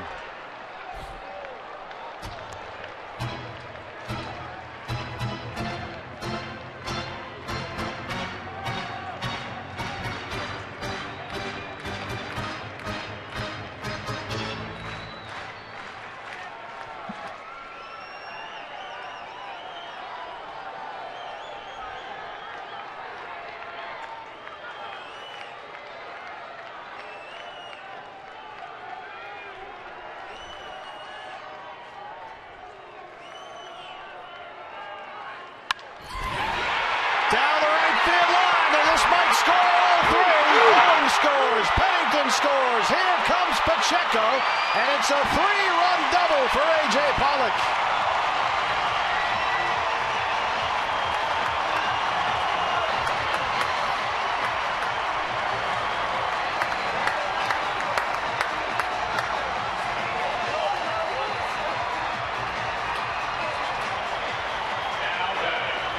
Similar approach that time that we saw from Chris Owings when he doubled as the second base hit of this inning. Just stay on that low fastball, kind of guide it out toward right field. It got by Puig, clearing the bases. So it's a 7-4 ball game.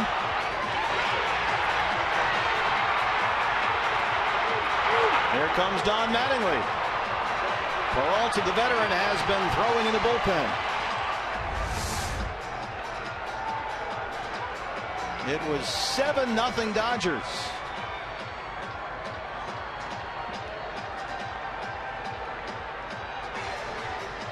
And we will have another pitching change in the ninth for LA. Back after this.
Well, the Diamondbacks, if nothing else, making Don Mattingly, as Bob mentioned earlier, go to his bullpen. They will use their third pitcher here in the ninth inning alone, the veteran Joel Peralta.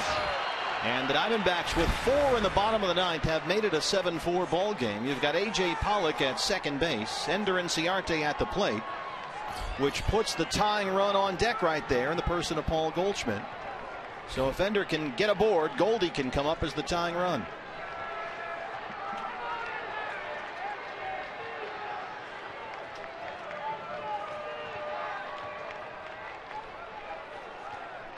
A 3-run double by Pollock. And Inciarte, the 8th Diamondback to bat in this inning. There's a strike, 0-1. Ender doubled his last time up, 1 for 4. Just find a way to get on base. Paul Goldschmidt representing that potential tying run in the on-deck circle if Inciarte is able to reach.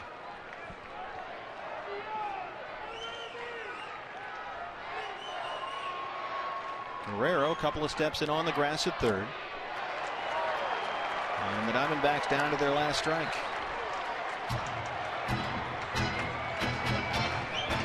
Hanging change up that time for Peralta. Not a bad pitch to swing at. When you see those off-speed pitches up there, letter high over the middle of the plate, those tend to go a long way if you square them up.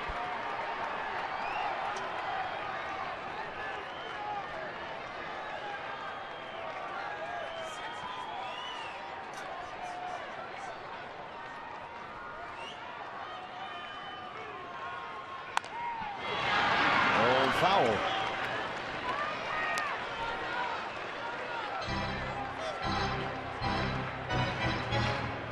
Don't forget, if you're thinking about getting Goldie to the plate as the tying run, he has homered in 4 consecutive games against the Dodgers, including the first 2 games here this weekend.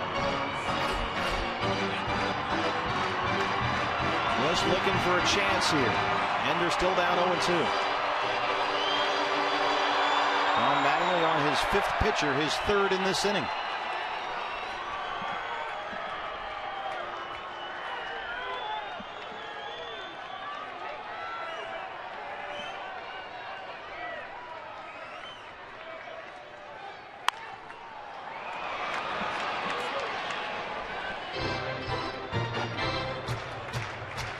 I would think Ender Inciarte by now is garnering a reputation around this league as a real pain in the neck. Pesky.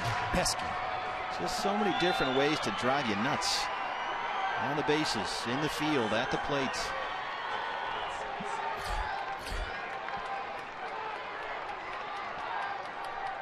Another 0-2 on the way.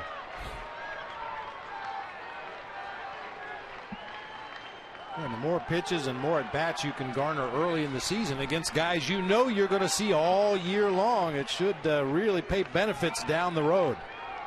Ender's ability to see a lot of pitches from the Dodger staff today.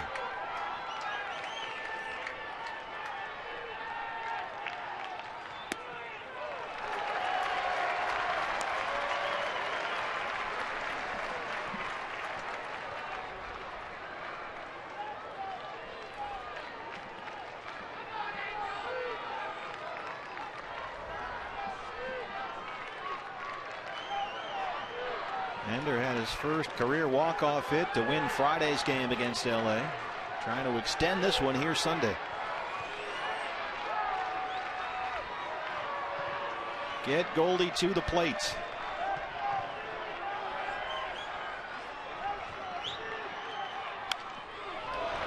Pain in the neck.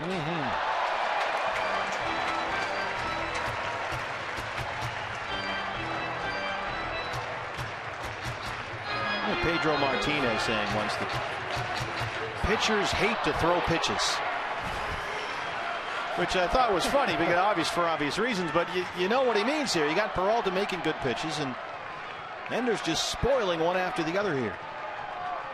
And make that guy throw 6, 7, 8 pitches in the AB. He's going to get annoyed out there and make a mistake.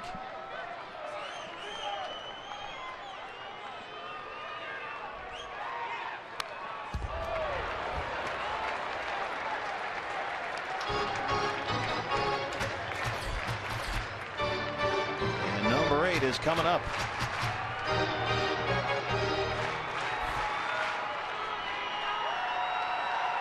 And it's not like Peralta's got the kitchen sink out there. Fastball change.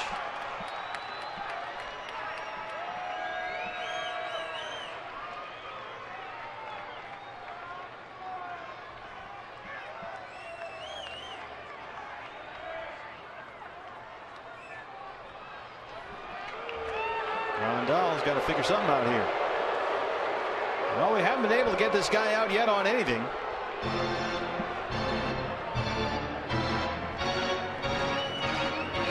And throughout this lengthy at-bat by Ender Inciarte, A.J. Pollock has been out there at second base looking right in at the signs of Yasmani Grandal. I think he got a little paranoid. Maybe there's something going on here. This guy's fouling off some tough pitches. He's laying off some borderline pitches. Let's change up the signs just to be sure. It's still 1-2. He didn't even give a sign this time. Just verbally told him what he wanted when he went out to the mound.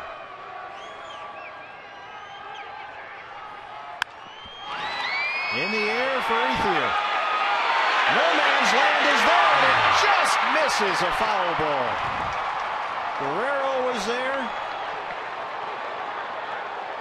Ethier coming in.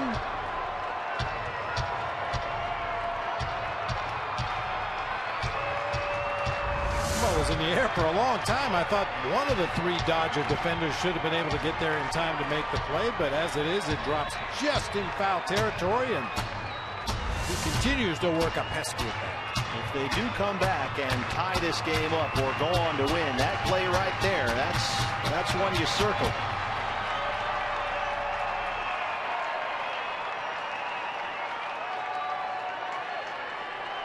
Verlander has been up there for a while now. He's about to see his 29th pitch in the ballgame, which is just what you're looking for from your two-hole guy batting behind A.J., who just hit that 3-run double. Another 1-2.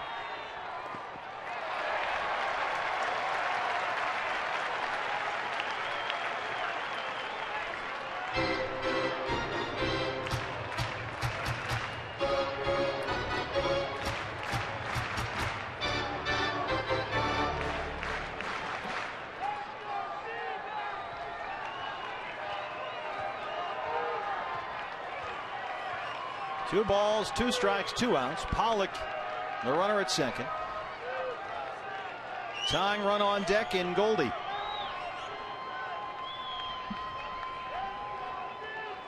We are right now in this half inning, the bottom of the 9th, at 33 minutes. Inciarte, the 8th man to bat for the D-backs in the bottom of the 9th here, with Goldie on deck.